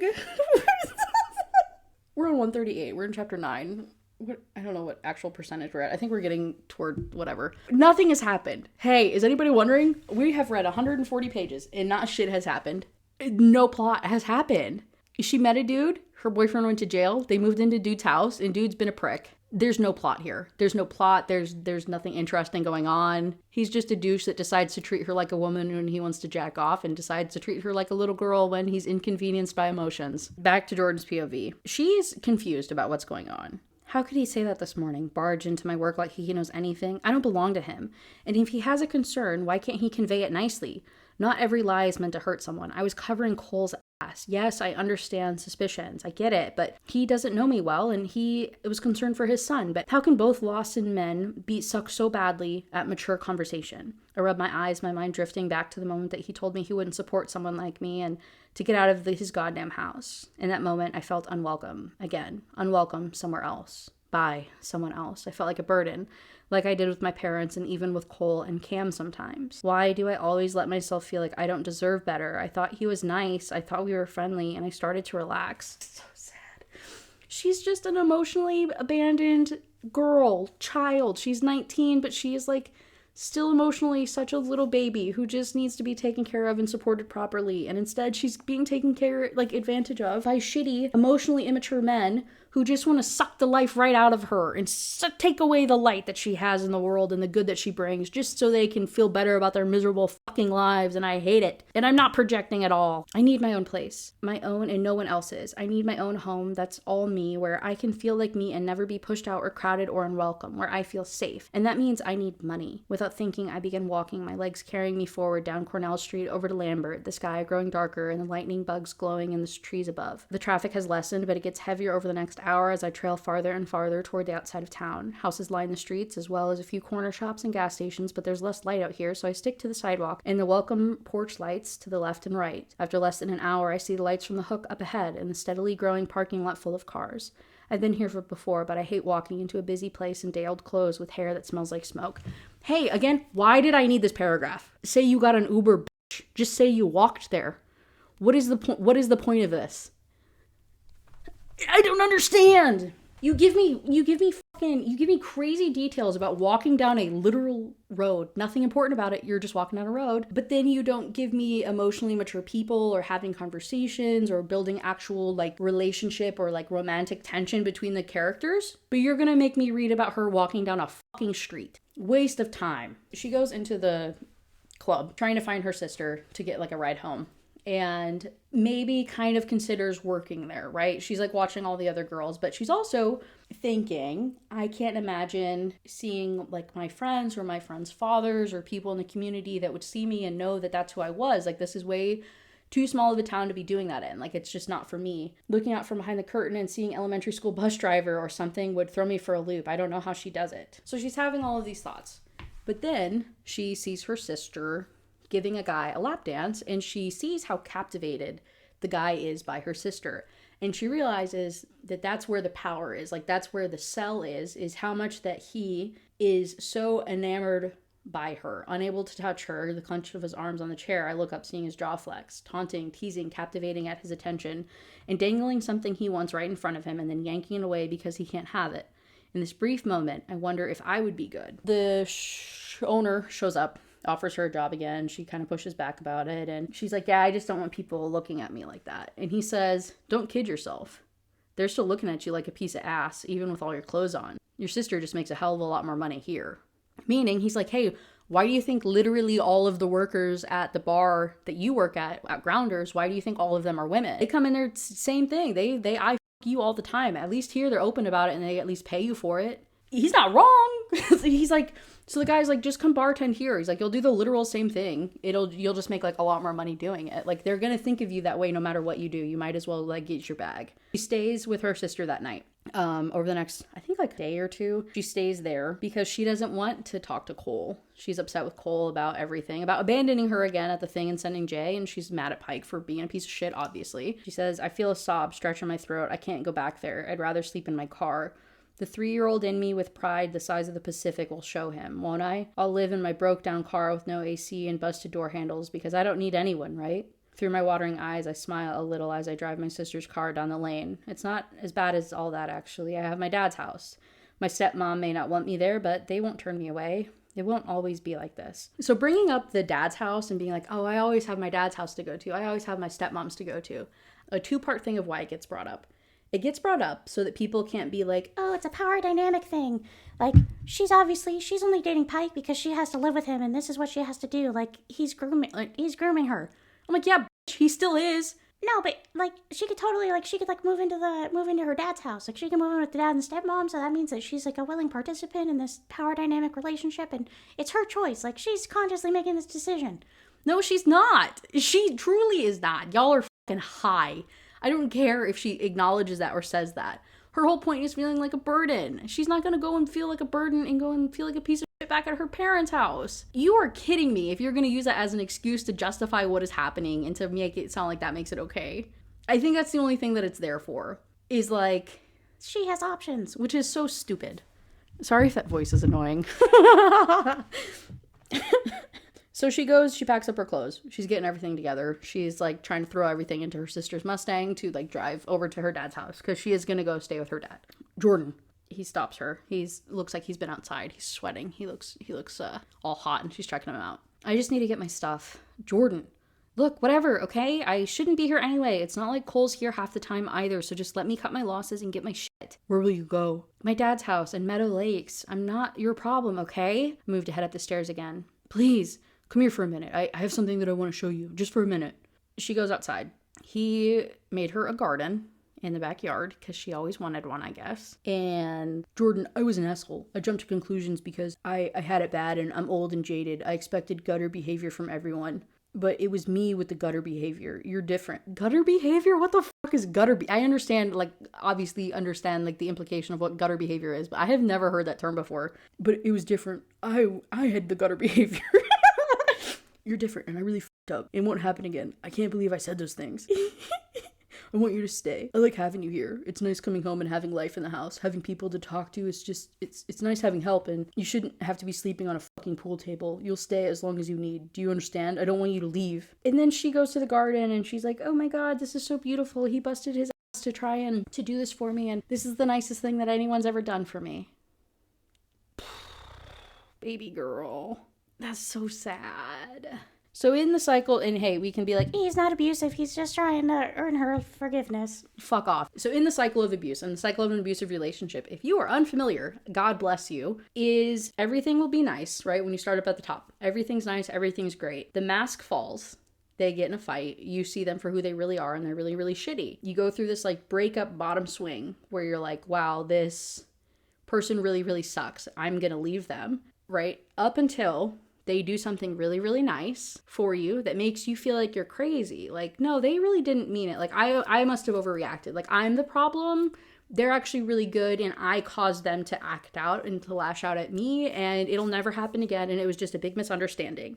So they do some big grand gesture to win you back over, right? They change their entire behavior. They build you a garden. They buy you a cell phone. They get you flowers. They do whatever it is. They change any behavior that you called out before, and they become the perfect boyfriend. And we end up back at the top of the circle swing. This happens, right? Corrective behavior, perfect relationship time, they fuck up, bad relationship time, break up, they guilt you, they give you something nice, then it all repeats. And you go through this cycle where you feel like you're the problem. So I don't like the big grand gestures of apology, especially when it is a very inexperienced young girl who obviously doesn't have anything, right? Doesn't have anything going for her and is like super concerned about life and like really just doesn't have a lot of options. That a little gesture can go so far for somebody that is that impressionable and that not having means, right? It's just sad. He talks her into it, so she stays. She stays at his house. No, nothing else needs to happen. Part of that also of, hey, here's your garden is he lets Cole throw a party at the house. He's thinking like, oh, like you guys need to be young and have fun and have your friends over. So everybody's out at the pool party, out back, having a good time. And Pike is downstairs with his buddies playing poker. Jordan comes downstairs to get a little ice pop out of the freezer, and she's bending over the ice box. Or the freezer, I guess. Is ice box weird? Is that a regional thing? What do you call it? A deep freeze? She's all digging in the deep freeze in the basement looking for some popsicles. And the guys are all staring at her ass as she's bending over because her shorts are way too short. And everyone's kind of giving Pike a hard time about what's going on. And she brings up cake. She's like, hey, there's a little cake that's in the fridge that Cole, he's drunk and like he really, really wants some. Is it yours? I don't know where it came from. Pike's like, oh, I got it. I got it for you. Since you didn't have like a real cake on your birthday, I got it for you. But he feels really awkward about saying that, especially now in front of this group of people. He's like, maybe that was inappropriate. So he kind of corrects himself and he's like, I got it for you guys today at the store for both of you. She doesn't say anything. And after a moment of completely uncomfortable silence, I glance up. She cocks her head and looks confused. And so they both go upstairs. I was just passing the bakery and remembered that you didn't get any cake for your birthday or a chance to really celebrate. I thought you guys might like it. I was passing by the way anyway, no big deal. If it wasn't a big deal, I wouldn't have felt suddenly weird about it when I came home. It was stupid to get it in the first place. She's not my kid. But for some reason, passing by the window and spotting the 3-layer cake with pink roses covering every inch, I thought of her. I guess I was just trying to make up for acting like a dick the other day. And the other night, she mentioned blowing out candles and making wishes. She didn't get to do that properly on her birthday. Donuts don't count. I don't think I said that. So when they were celebrating her birthday, when they were at the movie theater, and she revealed that it was her birthday, he took out a match and then put it in the donut, and then she made a wish on the donut match candle thing. I don't know, dude. That was part of the manic pixie dream girl thing of him falling in love with her. She pulls out the cake from the fridge. Pink. I bought her a fucking pink cake like she's 7 with roses on it. Does it look like a little girl's cake? Or worse, something romantic? They had cakes with balloons on them. They had plain cakes. Fuck, I'm an idiot. I didn't even think. She opens it and she's like, oh my God, this is so sweet. And, he's telling her about it. And he's like, it's so innocent. And they're talking about the color pink. And he's just thinking about how innocent the color pink is and how childlike it is. But he's glad that she likes it. Then he's like, oh, I'll get you a candle. Do you want to go and get Cole so he can have this moment with you? And she just ignores him and blows out the candle with him. And they just have this kind of awkward tension just standing there in the kitchen together. Later that night, he wakes up to a loud thud. He doesn't really know what it was, but everybody's still partying outside. And this is another one where the dream review comes in. Because he wakes up, he says, at the bottom, I checked the thermostat and kick on the AC. 79 degrees in here. I'm willing to compromise, but that's unbearable. Keep in mind, again, it's like April. It's It's April near Chicago. It's probably like 54, especially at night. So the commenter was like, my guy, you have the heat on. Open a window. It just makes no sense.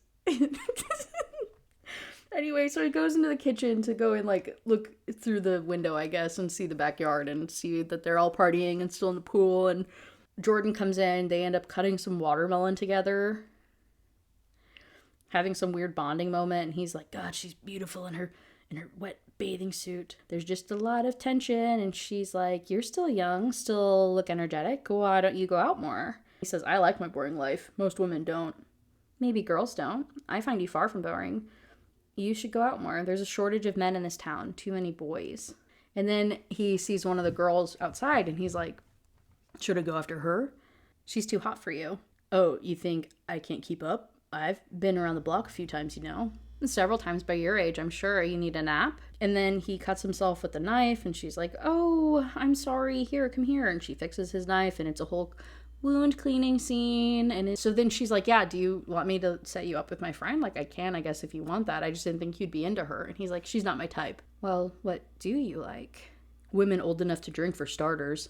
Yeah, like you're some bar hopping partier yourself. But good. I didn't really want to set you up with her anyway. Why? I don't think she's your type. Plus, I'd be jealous. I like being the only woman in the house. And if I'd have said yes, well, then you wouldn't have gotten your new favorite burgers the way that you like them anymore. I grinned, shaking my head. So presumptuous. But yeah, actually, I do love her way of making burgers better. She takes my hand, giving me my little wound a once over. It's fine, thank you. Go on out with your friends. What are you gonna do? Try to go back to sleep, I guess. Cole isn't around. Like, her boyfriend, like the son, is literally like never actually at the house. And so the other thing I think for this trope to actually work is like you kind of have to have like an attentive boyfriend, right? You have to actually be in love with a boyfriend and have this like will they, won't they tension thing. This is such a cop-out of the trope that I really almost feel like it's a false bill of sale because they're basically not together anyway. You know what I'm saying? I don't know how to really explain it because it sounds really shitty where I'm like, no, she needs to cheat on him for real. But that would add tension. We don't have any tension right now. It's literally just an old man. He's not old, but you know what I'm saying. He's just an old man that won't admit his feelings. And we have an immature girl who is just being a tease. Lack of better words. So Jordan, the next day, she's reflecting. She's talking about the garden and how much she loves it. And she's so grateful for it. And how hot Pike is. And how she doesn't really see Cole anymore. And Cam shows up at their house again. Uninvited. Like, I don't know how she got in through the door. It's not really talked about. And then also, where the fuck is Killian? We talk about the nephew quite a few times, but you're telling me Cam never has the kid. Where is the kid at? People don't talk about it. We don't ever actually acknowledge it. He's just like some weird plot device to excuse her sister being an S worker, which is kind of weird. You can just be an S worker. You don't have to have like some sad reason to be one. That could just be your job choice. But no, it has to be a like life altering. This isn't what she'd really be doing. She's better than that, but she has to do it to take care of her kid because she has good personality and good morals or some shit. And so anyway, Cam shows up, and this again is part of the dream. This factors into the dream thing. How would she get into the house? Cam's giving her a hard time about like, you never look at Cole that way. I know you're attracted to the dad. Like, you guys just need to get it over with. Jordan's like, I'm not going to flirt with him. Like, I'm dating his son. That's so weird. It's so off limits. And so then Cam goes outside where Pike is. Pike is, I don't know, trimming a tree or something. Jordan, chopping the little veggies, looking through the window at the kitchen into the backyard, sees them. Cam goes up to him and is flirting with him, blatantly flirting with him and trying to touch his arm. And like, they're talking and they're having a little back and forth. And Cam looks back at Jordan and she's like, are you jealous yet? And she is. Like, she doesn't want to admit it, but Jordan is. And Jordan's losing her fucking mind over this. She's like disgusted by what's happening and she's so jealous. She's so jealous. And so she decides, I can't watch this anymore. Goes upstairs to go and take a shower. Ends up getting some more little dirty thoughts in the shower. Has a little fantasy. Goes to get herself off, and she does so thinking of the dad for one. But for two, okay. I forgot about this. So their shower's under construction. He's like slowly renovating the house, I guess, or doing something. So they have to shower in Pike's shower. There's only 2 bathrooms up there. So she's showering in there and she's using his soap. And when she does, she's like turned on by Irish Spring. I feel like every 40-year-old dude I've ever met ever in my life uses Irish Spring. They all smell the same. So she's using this and she's smelling it and she's all turned on and she starts having these like dirty thoughts. And she's like rubbing it all over her body, imagining that it's his hands. And then she puts her fingers places that soap should not go. That was my first thing. I said the pH. I was like, not the Irish Spring hand. And then she's fantasizing about him, right, talking to her. I need you to do everything a woman does now. Everything a good girl does for a man. Can you do that? Hey, FBI.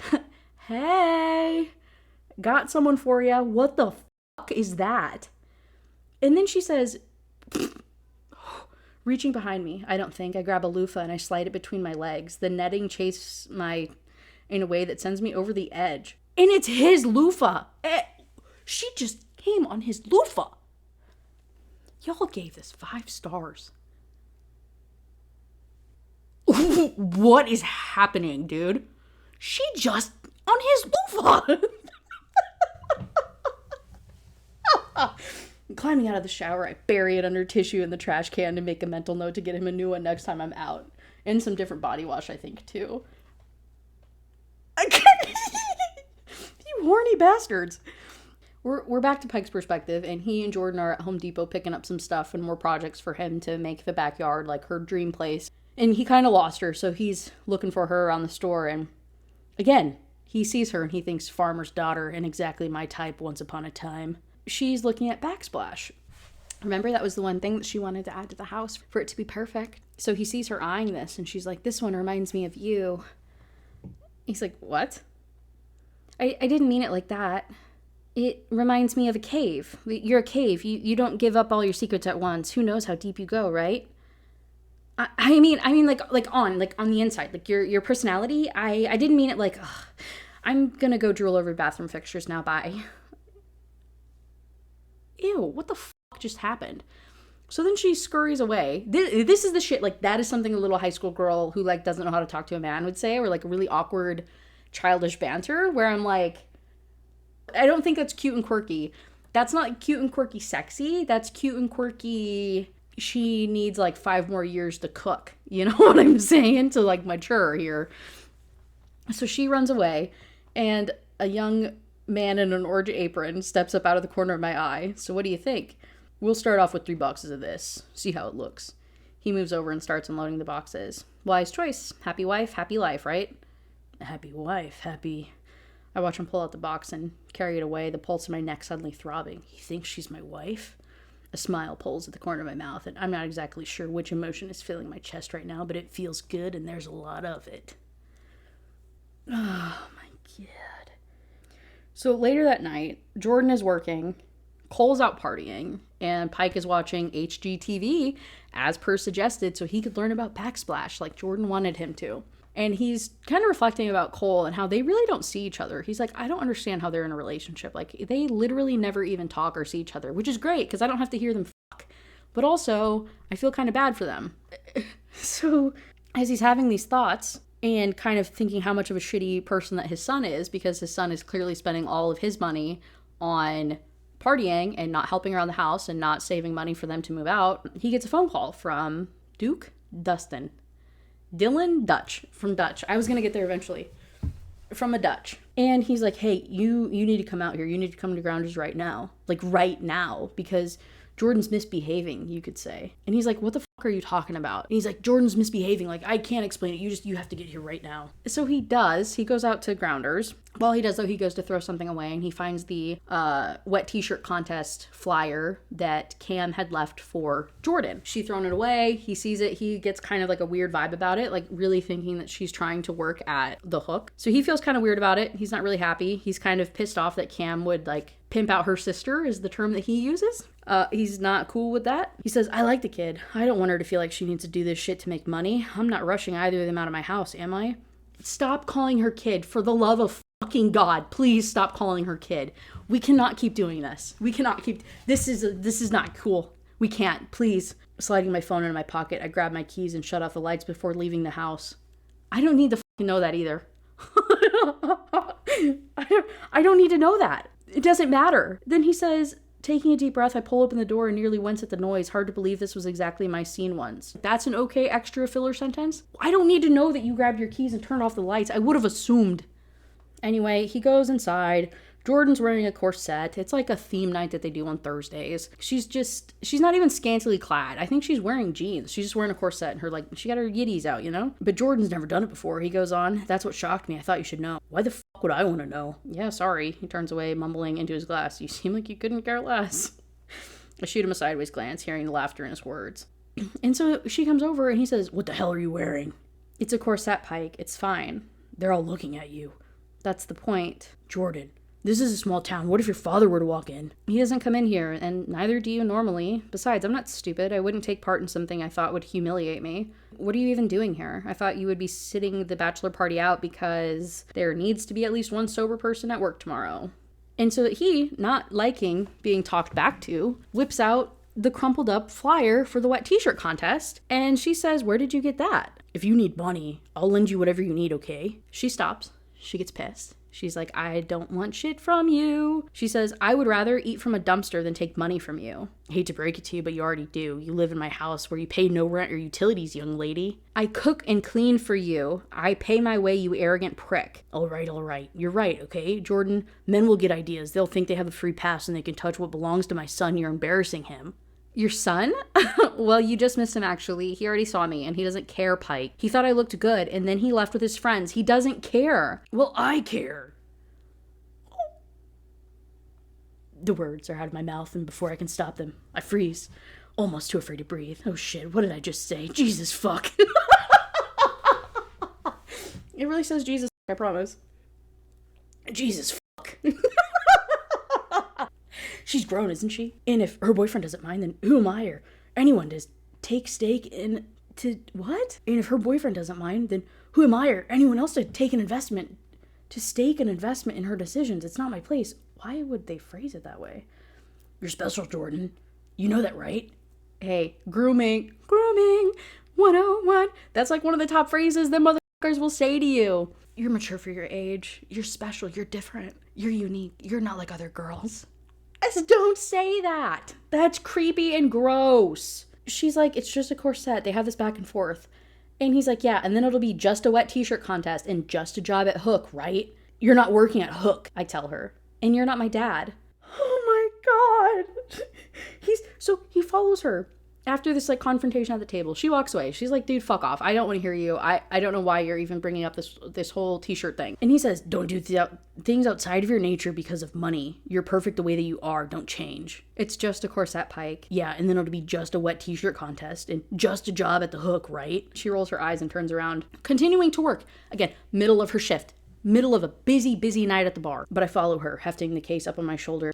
I open my mouth to try to say something, anything, to smooth over the damage that I've done again, and try to get her to put some damn clothes on, but she cuts me off before I can say anything. And I need another case of Bud Light. So he goes back there and gets it for her, and he eventually tucks his tail between his legs and goes back to the guys. Dutch asks if he's staying. He says for a bit. There's some back and forth about her coming over and asking if Pike can give her a ride after work because her ride fell through. Dutch says, oh, it's cool, dude. I'll drive you home. You can leave your truck and she can just drive your truck home. Like, that way you don't have to come out at 2 a.m. since we have to get up early anyway. He pushes back because he wants to give her a ride. He wants to spend time with her. And Dutch is like, no, seriously, leave your truck here so you need to get to sleep so we can get to work. So he feels a little cock-blocked. He's a little offended by his buddy right now. But when they get in the car, Dutch tells him why he did that. Dutch says she seems like a good kid. Yeah, she's quiet, clean. I barely know she's in the house. That's great. Getting along okay? Yeah, why? She seems nervous around you. Well, I can be intimidating. Yeah, she looked like she wanted to straddle your hard, intimidating cock right there in the bar. Are you kidding me? What the fuck?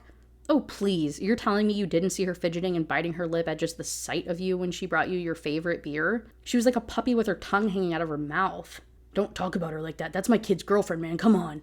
She's off limits to you then? Yes. Then why were you looking at her like you loved what she was wearing and you wanted to see it on your bedroom floor tonight? I wasn't looking at her like that. Hey, I'm not knocking. Shut up. All I'm saying is she's exactly your type. Did you notice that? You always went for girls like her in high school before Lindsay the train wreck anyway. Just shut up. I'm not saying you should do anything. That's why I stepped in and didn't let you bring her home. All kidding aside, Pike, she is exactly your type and you shouldn't be alone with her. Thanks for the intervention, but even if I were attracted to her, I'm capable of controlling myself. You're not seeing yourself from my perspective. You look at each other like the two of you have your own language. Callback, I guess. Oh my god, I hate this book. I'm trying to keep an open mind. People really liked it. And a lot of the comments were like, it's for the vibes and her, getting back at her boyfriend, which we'll get into, I think, coming up pretty soon. But it's not that. I feel like we were reading different books. So often when I do these reviews, I feel like we're all just reading different books. Did I get a different version than y'all? What are we talking about? It's not, she's like not even dating Cole. Cole, honestly, like 0 page time in this book. It doesn't even make any sense. So again, it's not even like that trope is apparent or the trope is obvious.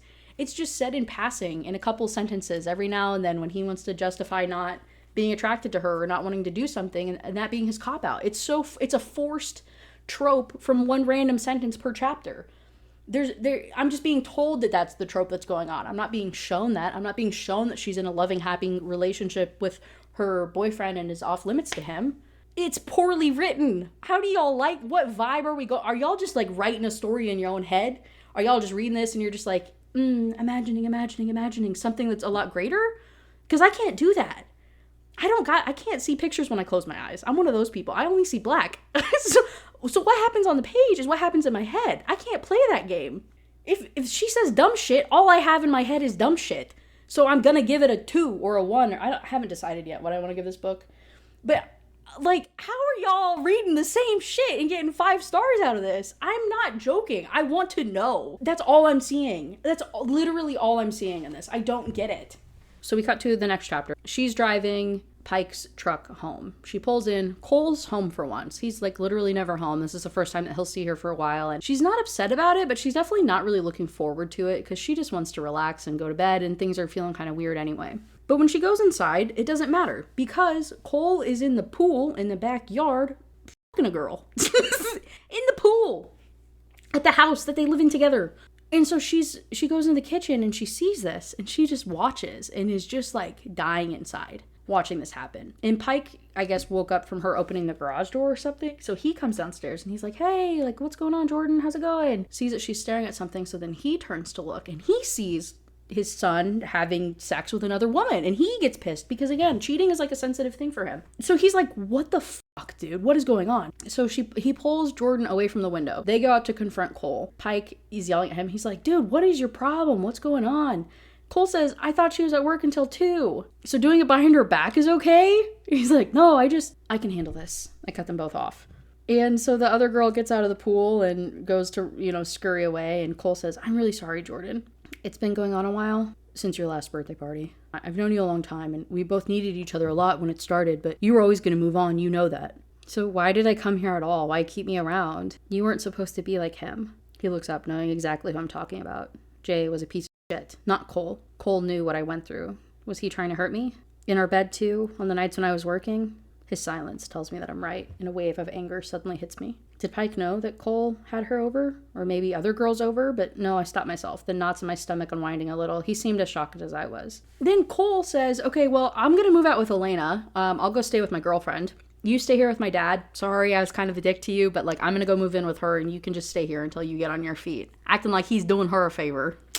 She, though, instead, calls her father. The next day, I stare at Cole's in my bedroom, his stuff discarded where he left it and every last item of mine finally packed and in the car.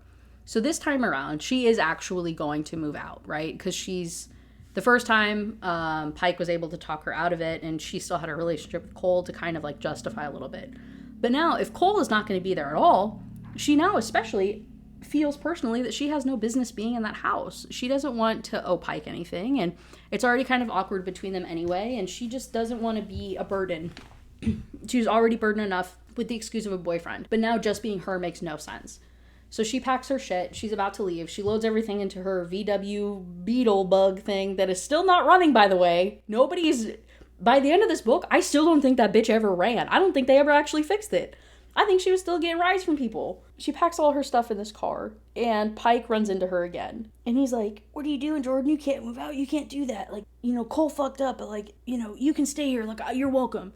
And she's like, no, I'm not. Like, I need to leave. Like, I'm everything that I just said to you. I don't want to be a burden. Pike's like, okay, well, like, you can't take the bug because it's still not going to work and it's going to stall every time that you come to a stop. So, like, give me a couple more days to work on it.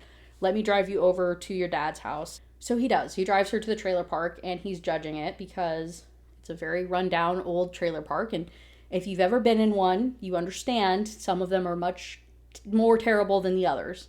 And the ones that are nice in most small town trailer parks are still not that great, especially when they're all 60 years old, okay? So he's seeing all these ones that are like falling apart and just not being a judgmental prick, but just kind of being surprised, I guess, at the level of poverty that is in a trailer park for some reason. He's just befuddled by this idea. My whole family, like when I was a kid, lived in trailer parks.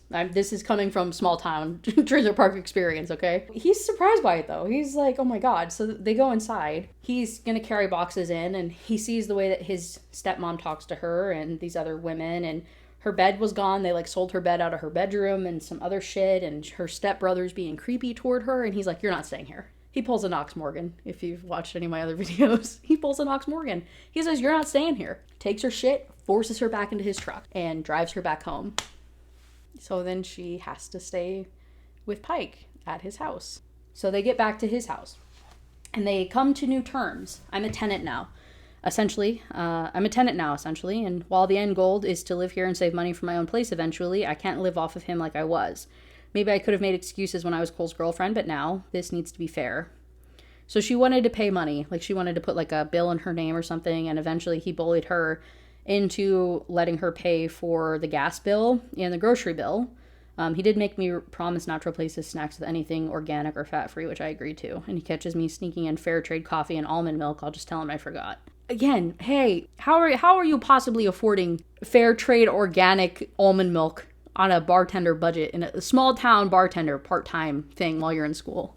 And she's the first one to get her hours cut because she doesn't have kids at home, by the way. That's like been said a couple times. So like, how are you affording any of that? How do you even like, I think that's so unrealistic.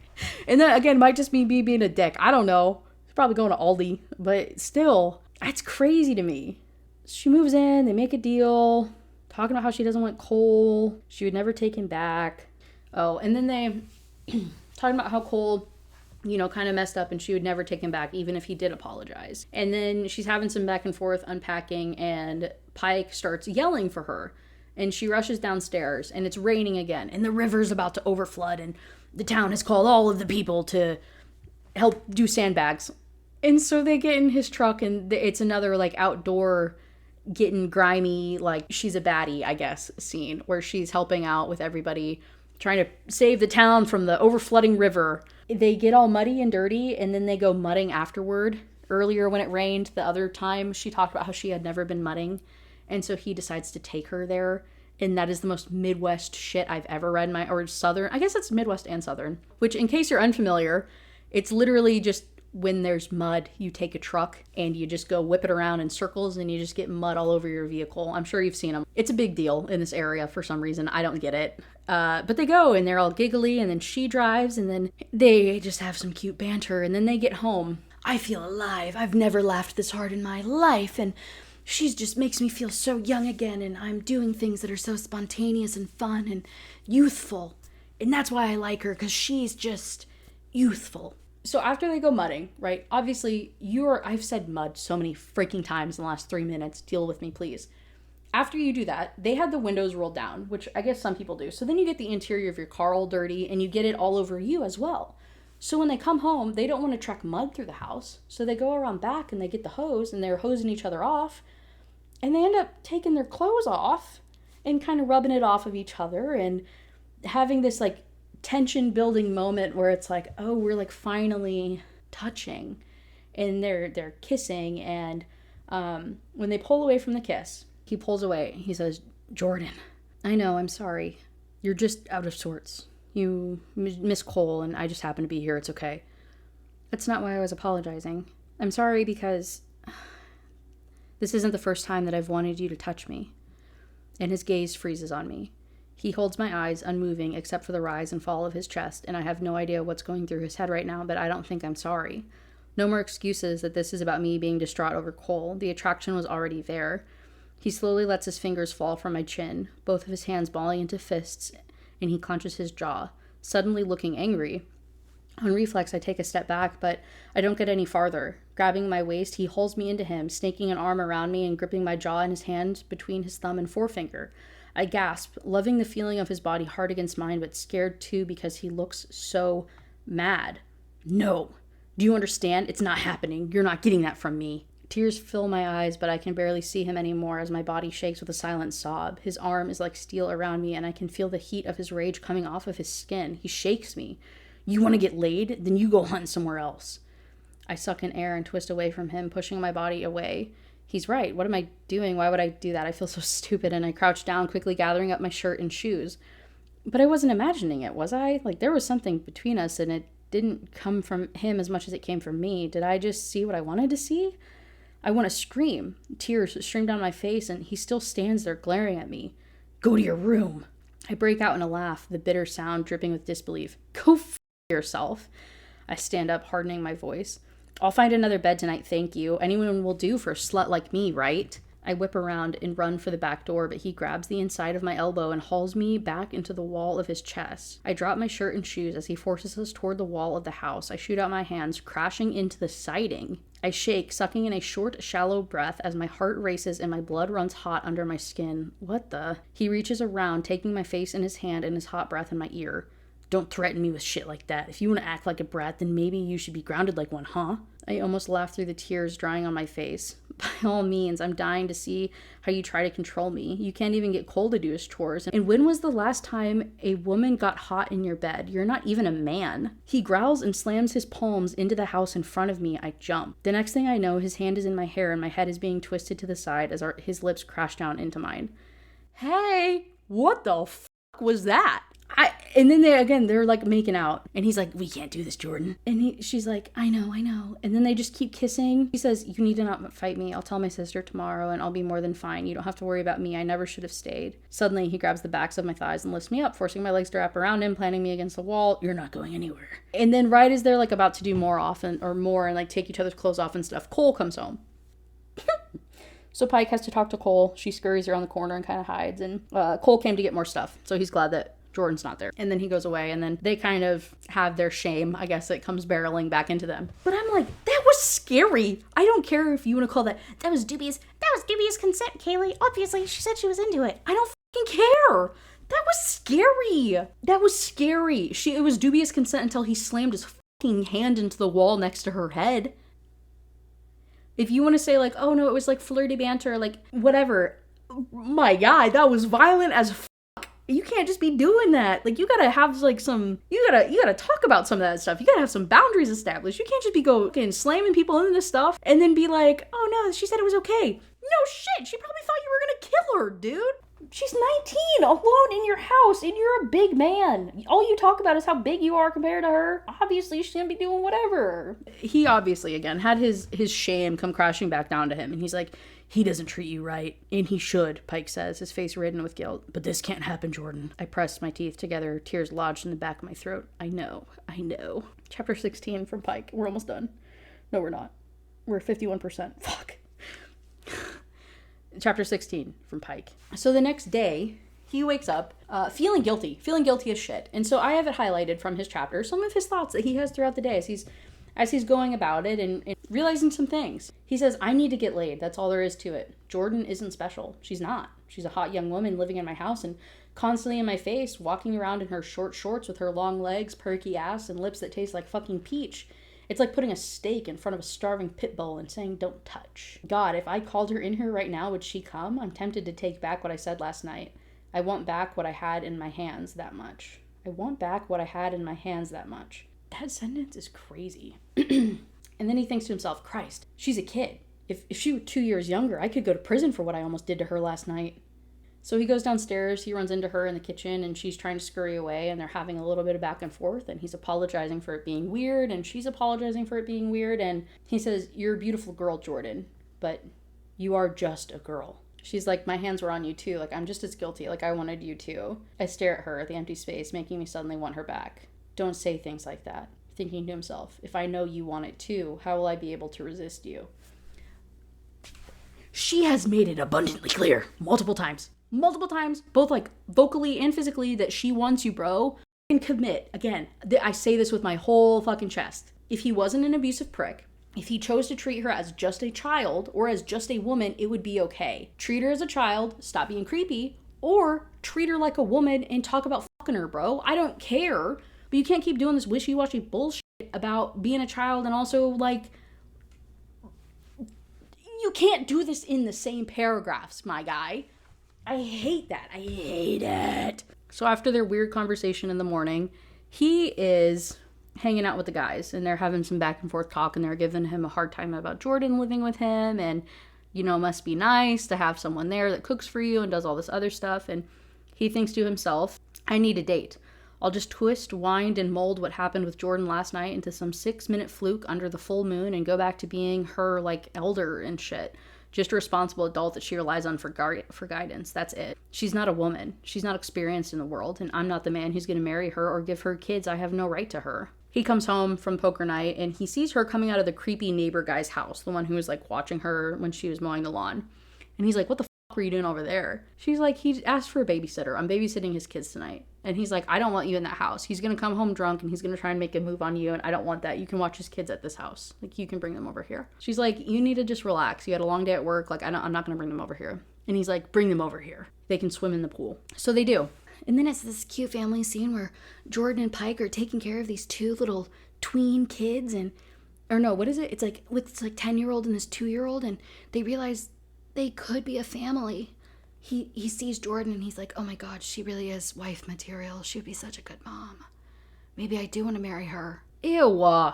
Ew. Also, watching somebody take care of a kid for like 2 hours, like, doesn't mean that they're going to be a good mom. Bunch of stuff about this family scene, but toward the end of it, her phone keeps ringing and she keeps ignoring it. And so finally he's like, dude, who is calling you? Like, what is going on? And she's like, well, word's gotten out that Cole and I broke up, and so now everybody's trying to, like, hook up with me. Everybody's trying to reach out. And he's like, oh, like, you should go on a date. She's like, I will. Carter Hewitt invited me to go tubing this weekend, and I said I would go. My face falls. I don't know a Carter Hewitt, but tubing? I say, trying to keep my cool. No. Uh-huh. 6 hours of drifting on a river with nothing else to do but drink your ass off. By the time he gets you back to his truck, you'll be 3 sheets to the wind, and then you'll really be easy picking. Absolutely not. You are so old school. This alpha possessive, keep your daughter locked up with a shotgun thing is insulting. I'm not an idiot, and you are not my father. I arch an eyebrow as she pulls her legs out of the water and stands up huffing. I fall back, floating through the water. Yeah, believe me, I know that. The thoughts I have had about you are in the least bit fatherly. So then they have a little bit more back and forth, and she's going back over to the house to bring the kids home before their dad gets there. And she says, oh, and you're a jerk. You'll thank me later when you're not getting date. What? Why would you say that? Okay. So then she's over there babysitting, and Jay, her ex-boyfriend, shows up at the house looking for her at, like, Pike's house. And Pike answers the door, and he's like, oh, you're Jay McCabe? And he's like, yeah. And then he, like, walks up on him and, like, threatens him, and, like, threatens to beat the shit out of him, and, like, forces him back into his car. So that's cool, I guess. And then he has a fantasy about Jordan when he goes to sleep that night, that it's storming, and so she wants to crawl in bed with him. She wears a black tank top. Oh god, yeah, I forgot about this. Oh yeah, hold on. What was my note here? So then he has a fantasy about her that night, that it's storming, and so she wakes up from the storm and she wants to come and be comforted. Earlier, like way earlier, when they first woke up at 5 a.m. together when it was storming out, she said that that's why she was up so early. It's not. She always gets up early, but apparently that was the excuse then. It was storming and she's a light sleeper. And so in his fantasy, another storm happens, and so she crawls into bed with him, and then they, like, do stuff. She wears a black tank top and black panties, and I joke, I thought you liked pink. I can't see her smile, but I hear it in her voice. You want pink? She taunts, and then she pulls up her short shirt, settling it just above her beautiful breasts. She grazes her nipples, showing me where her pink is. Pink earlier, by the way, hey, just a reminder of correlations that we've made in the story so far, was pink is like a little girl color, right? That's why he felt uncomfortable about getting her that cake, because it's associated with innocence and young children. He literally verbatim said that. And so why couldn't we have had a different favorite color? Could we have said red? Could we have talked about any other color than infantilizing a girl, a 19-year-old, and then saying something like that? That is a fucking disgusting sentence in the context of what's happening, in the context that we built for this relationship so far. I'm calling the FBI. I don't fucking care, dude. You can't be like, oh yeah, that's so hot. The spice scenes are like fine. They're not bad objectively if the creepy fucking shit didn't happen. But you can't say stuff like that and then overlook it. You guys are fucking weird for being able to read stuff like that and overlook it. I don't care. That's fucking weird, bro. And then he wakes up and he goes and takes a shower. The following chapter, they go to a cookout thing, like a block party. Cole's not there, so it's kind of weird that it's just his dad and her going, or like Pike and her going. They joke about her letting him have a cheat day and how she cooks such good food, and everyone's hanging out and it's good old family time. And she's talking to one of the moms. The mom is giving her all the hot gossip about Pike and how he got his heart broken, but he's a good man, and you know, he's been driving his dad's old pickup truck since I've known him, and it was never a sacrifice for him. If there's any question about taking care of Cole, it takes conviction to do what you know you're supposed to do regardless of what you want. I'm pretty sure that's integrity or discipline. I don't think conviction is the word there, but conviction to do what you know you're supposed to do. Yeah, I'm pretty sure that's like not that word. Anyway, he's a good man. He's not a good man. The kid that she was supposed to be going tubing with canceled on her because of this block party also, which she was grateful for because she didn't really want to go tubing anyway, apparently. But they do run into each other, and he invites her to go to the A&W, which, for anybody unaware, it's just like a little like fast food restaurant thing. And you get like milkshakes or what are they? Malts? What are they called? It's not a smoothie. Malt? Root beer float? Root beer float. Wow, I should have known that. A&W is like a root beer brand, dummy. So he invites her to go A&W. She goes and tells Pike, mostly just to be like, hey, I'm getting a ride. I'm going to go do something. But it kind of comes out as this weird way of asking permission, which is super creepy and not cool. But she does, and he gets jealous. So she gets invited. So she goes to find Pike. She says, hey, some friends are heading to A&W, root beer floats and that. They invited me to come. I'm not asking permission, but it kind of comes out that way. He doesn't look at me. He just tips up his bottle of beer and takes a sip. Root beer float, he repeats sternly. What are you, 5? No, but that's how you like to treat me sometimes. Dutch quietly laughs next to him. Hey, I still like floats, man. And then they go. He's just being a dick to her for no reason. Cut to her with all these kids. I'm calling them kids. They're 19. They're kids. At the A&W, drinking and having a good time and hanging out. Drinking root beer, not actual beer, but drinking root beer floats and hanging out and gossiping and stuff. She's not having fun. She's not friends with anybody. She's not close with these people. She's just kind of feeling blech. And the guy abandoned her, whatever the fuck his name is. I can't remember now. He just kind of left her with the girls and went to go talk to the guys. And so she just goes to leave. She's like, whatever. I don't want to deal with any of this. And she calls Cam to come pick her up and drop her off really quick. And when Jordan gets home, she sees the car of one of the bar patrons, the one that I mentioned earlier, who sleeps with guys all the time, that always goes home with a different guy and like whatever is getting late all the time. She sees her car in the driveway. And so Jordan is instantly like really jealous and really pissed off and really frustrated about this whole thing. And she's like, he's just doing this to get back at me, and I can't believe he would do this in our house, and he's just a piece of shit, like all this stuff. So she goes inside though, absolutely dreading that she's going to hear them like having sex. They're not though. They're in the basement playing poker, and she can hear them flirting. She can hear the woman making a deal of like, oh, well, like if I win, you know, this round of blackjack, then I get something, something, something. And he's like, oh, that sounds like something that I would get if I won. And it's like something, something, something. She can't really see what's going on, but she's pissed. And so she goes upstairs. She's creeping by the window or by the door for the basement. So she goes into the kitchen. She goes into the laundry room, rotates some laundry, throws the root beer float into the washing machine, closes it, and runs a cycle to get back at him, and is like slamming doors and shit. And then she like goes out to work on homework, and she's playing music loud as fuck in the kitchen, throwing a tantrum. And so the woman and Pike come upstairs, and it leaves. And so he comes over and he's like, sorry if that was awkward. We actually just got here ourselves. She stopped by to, I don't care. It's your house. I do what you want. Are you sure? You were slamming the washer and dryer doors and blaring music at 10 at night. You seem irritable. Of course not. I wouldn't expect you to change your lifestyle just because I'm here. Go for it. He's silent, and I can see him out of the corner of my eye just standing there a moment. I feel bad that I'm now elated that he's going to bed alone. I want him to have someone to love him and to make him feel good, but not her, and not anyone else, actually. I'm falling for him. I want him to have me. Oh, I fucking hate this book. It's flirty banter. It's flirty banter. And he's like, what business of it is yours? Like, who I sleep with. I'm a grown-ass man who's been having sex since before you were born. I'm used to getting whatever I like, and I don't answer to you. You hear me? I'll keep doing whatever I want regardless of the opinions of some kid living under my roof. The word kid hits me like a hammer and my heart sinks. I grind my teeth, twisting the hurt into anger. Got it. I'll go to my room then. So then she goes to go upstairs, realizes she forgot to blow out a candle, comes over, does the whole like little sexy like bend over thing so that her thong pops out of her shorts. She says, oops, forgot about the candle, but I can leave it burning if you want. I know red's your favorite. Red candle or red thong? Doesn't take more than one guess to tell which one his attention is on. Says, you're pissing me off more by the second. You ruined my night and now I've got a lot of steam to blow off, so tread carefully. And then he's like, go to your room, Jordan. She says, happily, I have a vibrator up there with bigger balls than you. So this is what like the banter, okay, whatever, dude. She's being a fucking child, and I hate that we're bringing that aspect of it. But the banter leading into the spice, I get why people like it. If we're going off vibes alone, sure, whatever. I can overlook it. I can see what enjoyment you guys got out of some of this tension in these specific scenes. Then it just leads into them having sex. I don't know what you want me to say.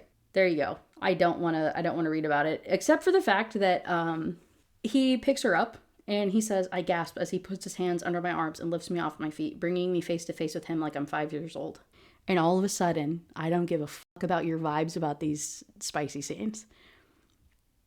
We cannot keep doing this. FBI on speed dial, bro. In the next chapter, it's literally just an entire chapter of them having spice and him like walking her through it basically and like asking her what's going on, and she doesn't know how to use words. She stammers, turned on and dying for it.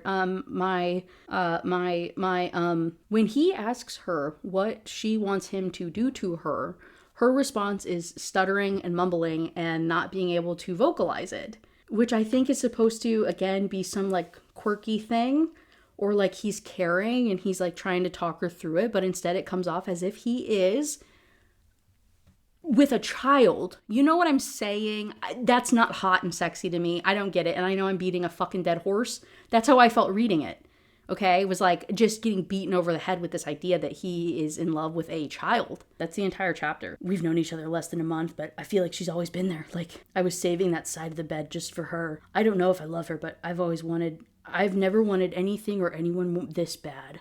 Jogging down the stairs, I feel an urge to smile as the guilt knots my stomach. I feel almost normal, but luckier than any guy I know. The girl of my dreams is in my bed right now, and I get to come home to her too. She was right. I have everything I need under this roof, except my son. This is his home, and he's not here, and Jordan makes me forget him. For 19 years, it was always him, sacrificing to build my business, to be able to give him a good home and education, and either being scared of relationships after what I went through with Lindsay, or losing relationships because other women didn't want to have to deal with the mother of my child for the rest of our lives. My life revolved around him. But no matter what I did, it all still went to shit. She twisted him up and used him against me, and he doesn't know whom to trust. Letting myself be happy with a woman isn't wrong, but that woman being Jordan is what could break whatever faith he has left in his parents. Why can't I stop? Why does my heart hurt so much every time she smiles? And this is the other thing too, right? Okay, so that night they like hook up and stuff. And then the next morning she sleeps in. And I'm like, I thought you got up at 5 o'clock every day. So why now all of a sudden are you just like sleeping in all crazy like? It's weird. But anyway, so he goes downstairs. He's making his own coffee for once. And there's a doorbell. Like somebody rings the doorbell. And it's his ex, Lindsay, Cole's mom. And so she barges into the house asking, why is my son staying at some random girl's house and not with you? He's welcome to come home anytime. He's the one who left. Because you're allowing Jordan to stay here? If you want to know what's going on with Cole, ask Cole. As for who I rent out a room to, that's none of your business. And then he is kind of fidgeting with his hair and stuff, and she grabs his face and forces him to look at her. What? you're flushed. It's warm out. I know what you look like after you've come. So the question is the sweet piece of teen ass upstairs or is it someone new? That's enough. Cole quit his job 3 days ago. Let me give you a tip. Parenting didn't stop when he turned 18 and you no longer had to pay for child support. He still needs you. Forgive me if I don't take parenting lessons from a woman who got pregnant so she'd have a meal ticket for the rest of her life. Maybe he quit so he wouldn't have to work for nothing since you guilt him into giving you half of his paychecks. She slaps me across the face and my head jerks to the side, but I just laugh. That's the reason that you don't let him come work for me, isn't it? Because in exchange, I was going to pay his bills and give him because in exchange, I was going to pay his bills and give him a stipend to make sure you didn't get your hands on his whole damn salary. You only care about him when it comes to bearing cash. You know who I'm really jealous of? All the men who got away before you trapped them with a kid. I'm not sorry I had Cole, but I am sorry it was with you. Get out. Her eyes flash up my stairs and back to me, a sick smirk plying on her lips. She walks out, but I remain still. Everything I felt in the bedroom minutes ago completely gone. Cole is spiraling, and he needs me now more than ever. And Lindsay knows about Jordan. She may not know anything for sure, but her suspicions will be enough. She'll tear Jordan apart. There's no way I'm putting her through that. I just wish I could have had her for more than 7 hours. So now comes the infamous pushing the main female character away because of a miscommunication trope in every single one of these books.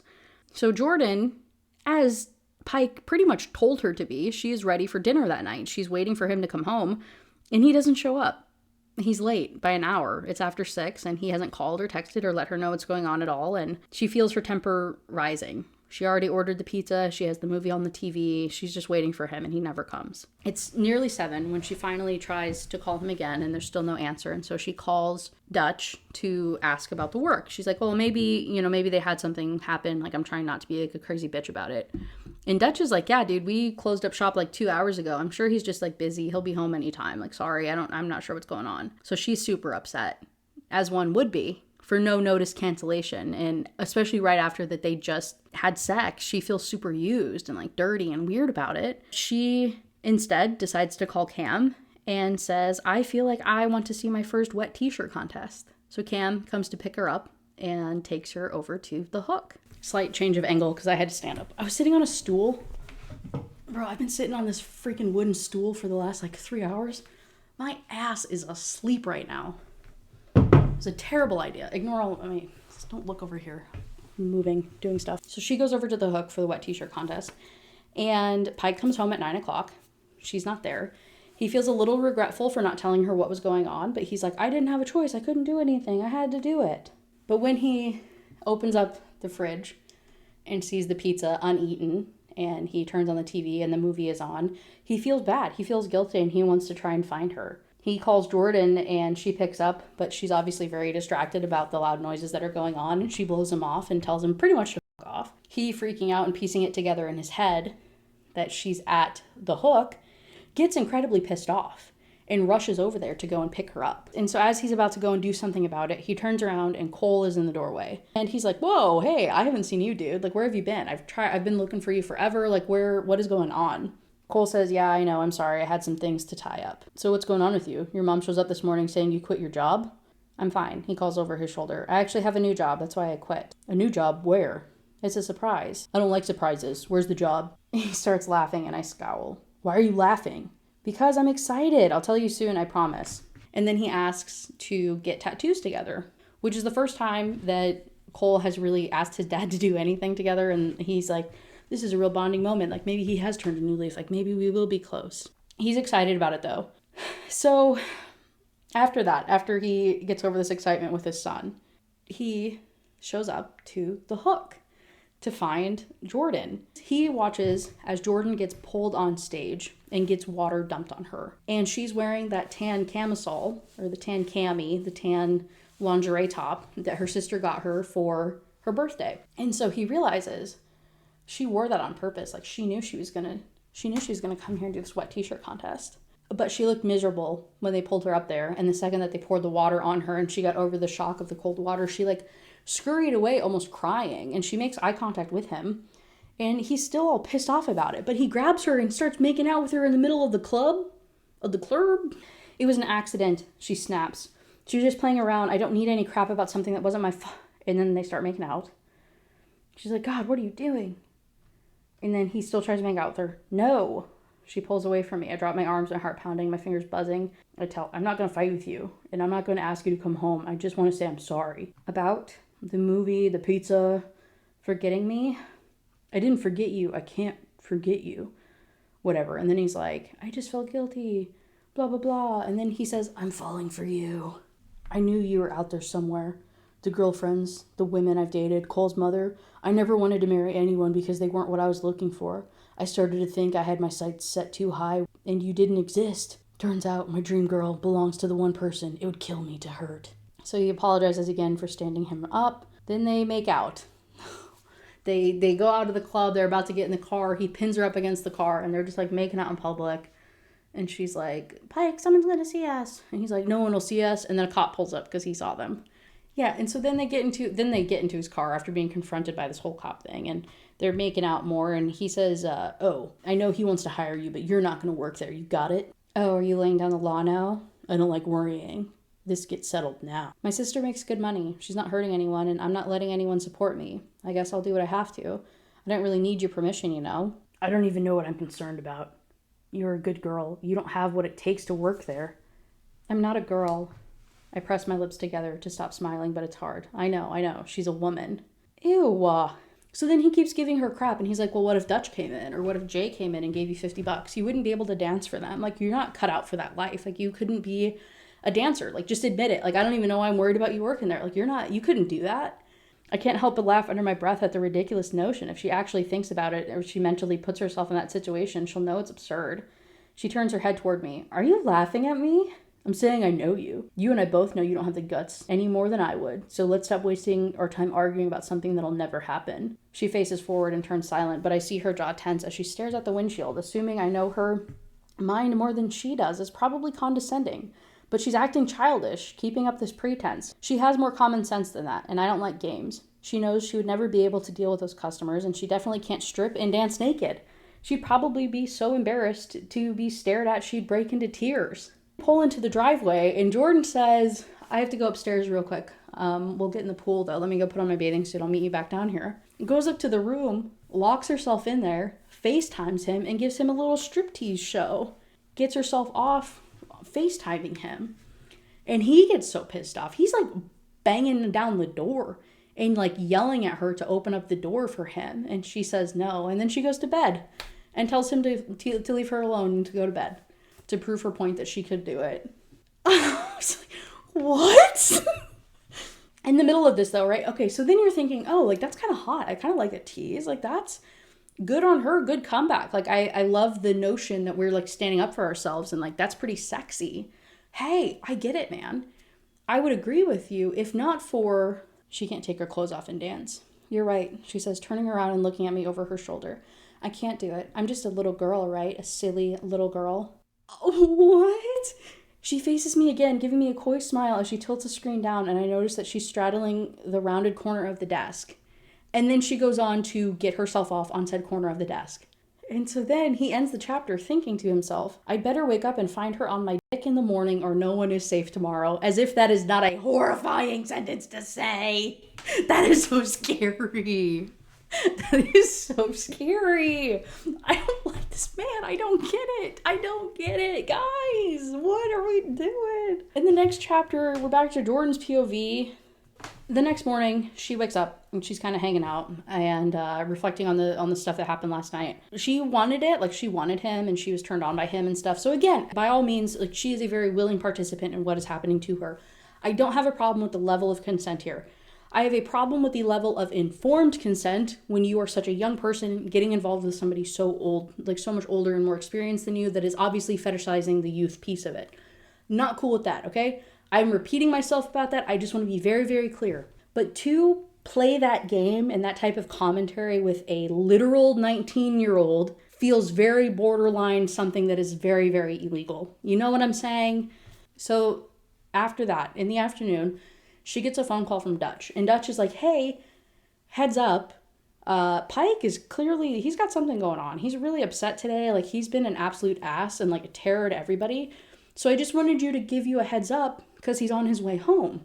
Again, as if that is not a horrifying sentence to get a phone call from his like lifelong work partner of, hey, he's being a dick today, take cover. Literally he says, well, take cover, honey. He's on his way home and I don't know what the hell his problem is. That's not hot. That's just scary. So he goes to confront her. She's, I think she's like suntanning outside or something, and she kind of like pops her ass out trying to tease him. And then a neighbor comes by and the neighbor says, hey, how have you been? Like she calls out to him. He bares his teeth, closing his eyes, and he looks like he's close to hitting something. That's not funny or hot, actually. So they talk back and forth with this neighbor, and the neighbor is asking her to babysit her kids that night because something came up, and she just saw that she babysat for the other guy the other day, so then she's just asking if she can babysit for her. No, Pike cuts me off. I close my eyes for a moment. Jesus, Pike, that was real smooth. Totally not obvious. The neighbor looks at him, surprised. She has class in the morning, he quickly explains. Yes, I have class on Sunday, Pike. And chores to do around the house, he adds, casting a stern look that she's been bad about taking care of. Thinking, yes, Miss Taft. After I do the dishes, I have to do Mr. Lawson, so... Sorry, he tells her. Ew! So he tells the neighbor to fuck off so he can obviously continue to have sex with to have sex with Jordan all day, all night, whatever. Cam, again, walks into the house uninvited. How'd she get in? I don't know. Does she have a key? I don't know. But she pretty much catches them in the midst. And she's like, whoa. Pike gets embarrassed and runs away after Cam catches them. And then Cam, talking to Jordan, says, well, have fun. Just don't get knocked up, okay? Why? I mean, not that I'm planning to. I'm 19. But why didn't you say that with any of my other boyfriends? Why Pike? Because you're having fun. And that might be all he's having too. Just be careful. Pretty much like, hey, girly, he's probably just trying to hook up. Like, this probably isn't serious. This isn't going to be a relationship. Like, just don't get stuck with a man who's, literally just fetishizing you, pretty much. Chapter 22. It's the following Thursday. And she's borrowing his truck because, again, still haven't fixed her car. I'm not sure what the hell is wrong with it at this point. I'm not sure how we still haven't fixed this, but she's borrowing his vehicle. When she comes home from school... She comes home to Pike working on her car, and Dutch is there watching, as he usually is, talking shit and whatever. And she insinuates to Dutch that they are having sex. That, she's like, oh, I've been working up a sweat way past my bedtime. Trying to force Pike out of his comfort zone to admit that they're in a relationship and to tell people that she's in a relationship because she's trying to counteract what her sister said to her, right? She's trying to put him on the spot, which we're talking 19-year-old maturity levels, right? I don't fault her for this. I don't fault her for what is happening or for the tantrums that she's had. She's immature as shit, but again, she's 19. I don't expect anything less. I don't expect anything more. So this is where there's this back and forth, right? So then they end up in the shower together. Dutch is still there. It's kind of awkward. He obviously knows that they're doing it.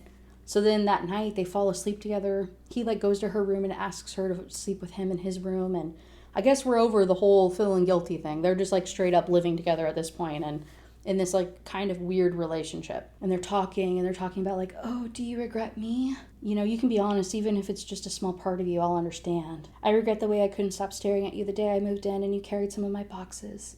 How I love the way that you don't say much and how you like to watch movies with me. I regret the way that my stomach flips when I hear you moving around the room in the morning and I know that I'm going to see you soon. And I regret that I look for you when I come into a room and how after you leave for work in the morning, I have to get myself off in the shower again because I can't stop fantasizing about you. And it's just this over the top, oh, I love you, baby. I love you. I love you. I love you. I don't think they're saying I love you yet, but that's kind of what's happening. He's getting a bunch of phone calls and he's ignoring them and ignoring them and ignoring them. He picks up and he's pissed. It's Cole. And he's a little frustrated by it and he apologizes for not picking up sooner. And when he hangs up, what's wrong? You mean more than being on the phone with my son while his ex-girlfriend's naked in the bed next to me? We've got a bigger problem than that, actually. Brace yourself.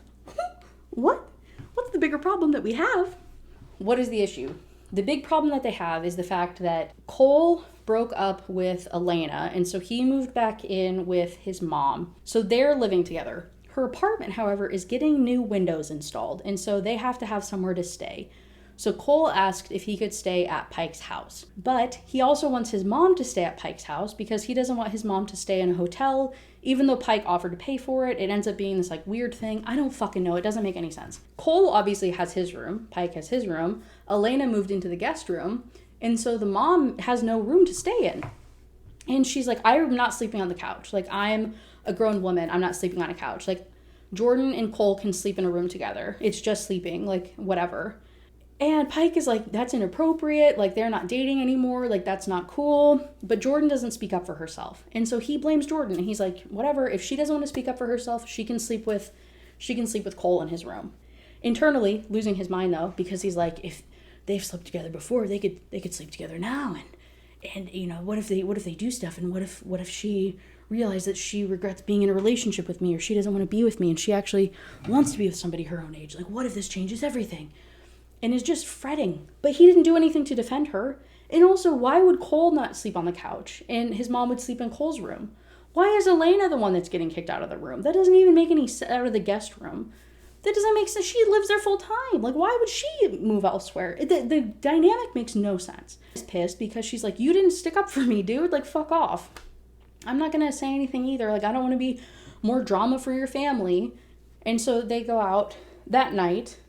She's at the pool. He can't sleep, so he goes downstairs, and he realizes that she is outside by the pool, Jordan is, and that she has her feet in the pool, and she's just kind of contemplating life, and he goes out there to smoke a cigar, and they try to talk kind of covertly because, again, the windows of the house all face the pool, so Cole or the mom could see them talking. Like, dude, you didn't stick up for me, and you don't want to own up to our relationship.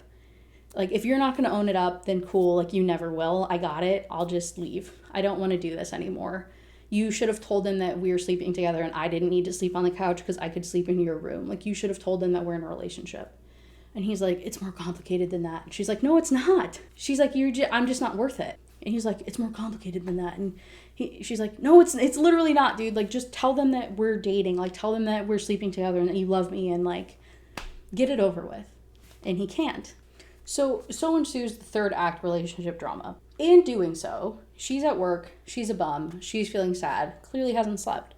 The bartender kicks her out and she's like, hey, just go home, like go get some rest. And she's like, I would rather be anywhere but home right now. So she goes back to Pike's house. Cole is throwing a party. So she's happy because that means that she can sneak in there really quick, go grab her things, pack up, and leave. She's in her room packing and Jay comes in. Jay, her abusive ex, corners her in her bedroom and is like, hey, I heard you and Cole broke up. Like, you know, he broke up with Elena. Like, are you going to get back with him? Because, you know, we can even the playing field. Like, insinuating like, hey, if you want to sleep together, then we can do that. And she's like, no, like, get away from me.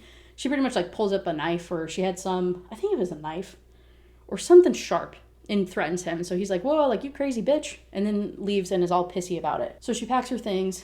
She's going to leave. Pike once again catches her in the doorway. Again, it's a party though, right? So in the background. So he corners her kind of off to the side, out of prying eyes view, and is like, hey, stop trying to leave, okay? Like, I'll do it, I promise. We'll tell him, I'll talk to him. Like, please don't leave me. And she's like, dude, fuck off. I don't want to do this.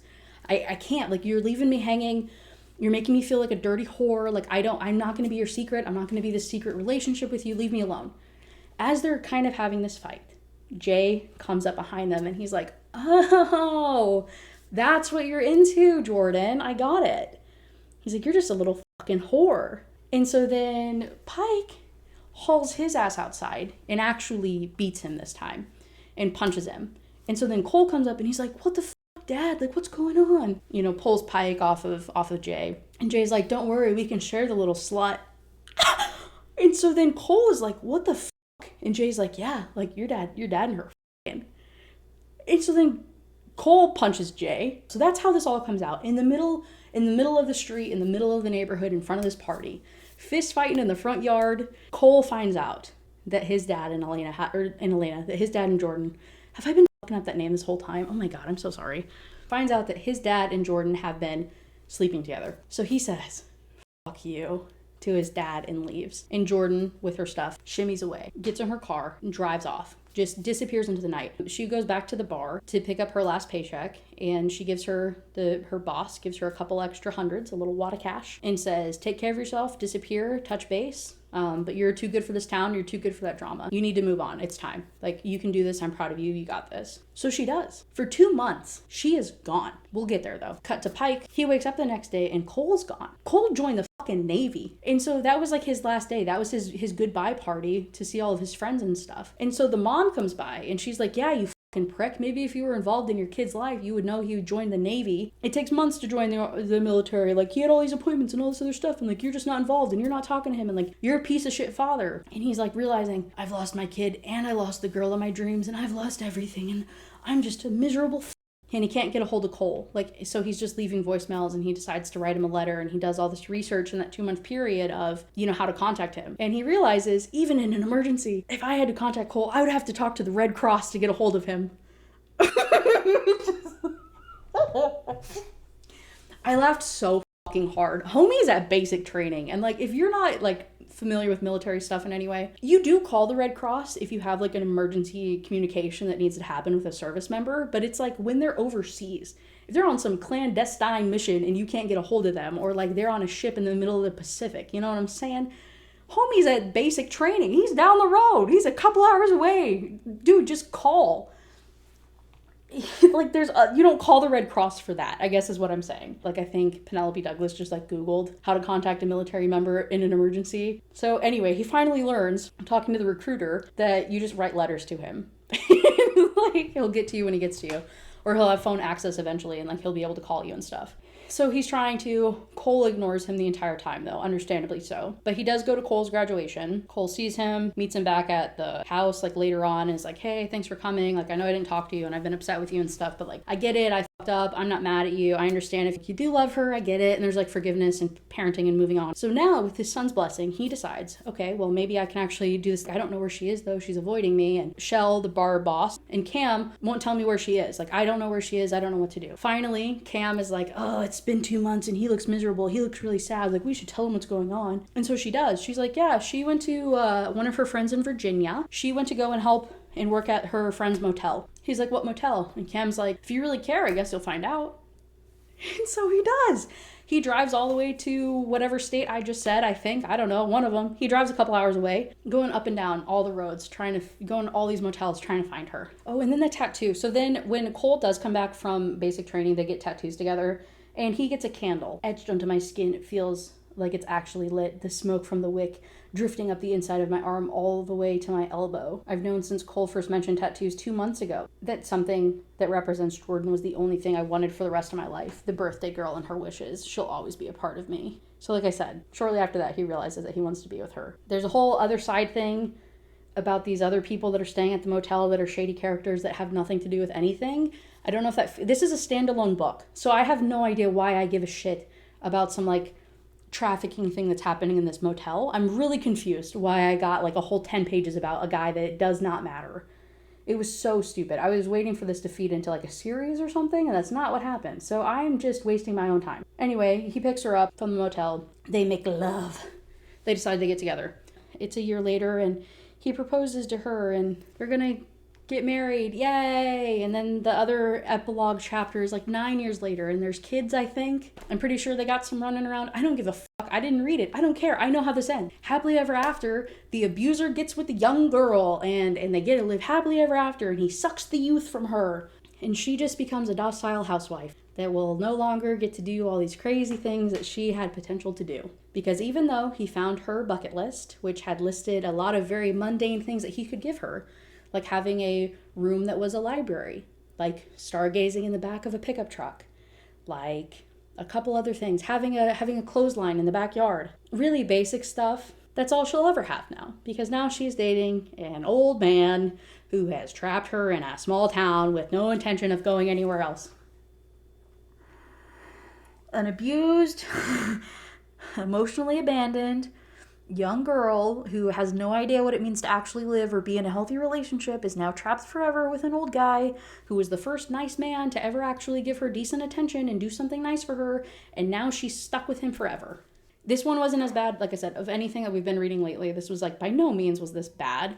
Dark bad. It was bad writing. It was very poor writing. Cheesy and stupid, and again, I said it before, I'll say it again, it just felt weirdly fetishizing of like young kids. I'm so cool with an age gap, but give me one again when it's like a 28-year-old and a 54-year-old. Give me a 33 and a 52. Give me a grown folk age gap. I don't want to read some weird shit about teenagers, bro.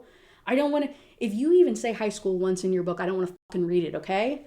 Even college, I'm starting to get tired of reading about college romances, to be frank. Like, I'm getting out of that age range where I'm like, oh, those are kids. Those are also actually children. Like, I don't want to read about a 21-year-old. That's still just a baby. I don't want to read romance and spice involving people that are that young. Again, unless you're in that age demographic, obviously that's a different scenario. I'm saying that as like, I turned 29 in like 2 months, that I don't want to read about 19-year-olds. So the fact that this like 38-year-old does, again, Chris Hansen, hello, got one for you, hot and fucking ready, bro. I just don't get it. So all in all, and so that was what I was gonna say. People were like, oh yeah, it's the vibe. It's the you cheated on me, so I'm gonna fuck your dad. And it's like, that's not what happened. They weren't even dating. Like, she didn't do it to get back at the boyfriend. Like, that was a completely irrelevant thing. The whole boyfriend thing was completely irrelevant to the plot. He literally just could have been some old guy she met at the movie theater. Like, there was no difference. Cole wasn't involved. If you're gonna have that trope, at least have Cole be like an attentive boyfriend. What are we doing? I don't know. I've made my piece. I've said all I could say. I'm just gonna end up repeating it. You get the point, though. I didn't like it. Hey, shocker. I didn't like another book. I just want to read grown people not being abused and having a good time. But I want spicy, dark elements. I want the fun tropes. I want something cool and like unique and crazy that isn't inherently violent against women or grooming them. Hey, this might not be physically violent against women, but this is still like grooming. This is still problematic against women and putting a poor woman and a poor little girl, a young woman, into a shitty situation. I would love for the one time in the world to read a dark romance novel that does not do that. For the love of God, I am on my knees begging, bro. If you have a recommendation, please. With that being said, thank you so much for watching this video. Thank you for checking out the channel. I appreciate you. Like I said, on Saturdays, I post a poll with what you want me to read next to try and get like a pulse on what's going on in the community. So if you have any feedback, I would love to hear it. If you have any recommendations or anything that you would want me to read, please comment below. And let me know what you felt about these tropes. I'm a little iffy, and I don't know if this book really did justice to like the bill of sale, like I said. A little torn on how I feel about all of this. All in all, probably like a 1.5 star. Maybe a 2, because there was nothing egregious. Again, I'm not like, but it was really bad writing, so probably a 1.5 rounded down. Anyway, like I said, thanks for checking it out. Like, comment, subscribe, you know the drill. I'll see you in the next one, though. Thank you.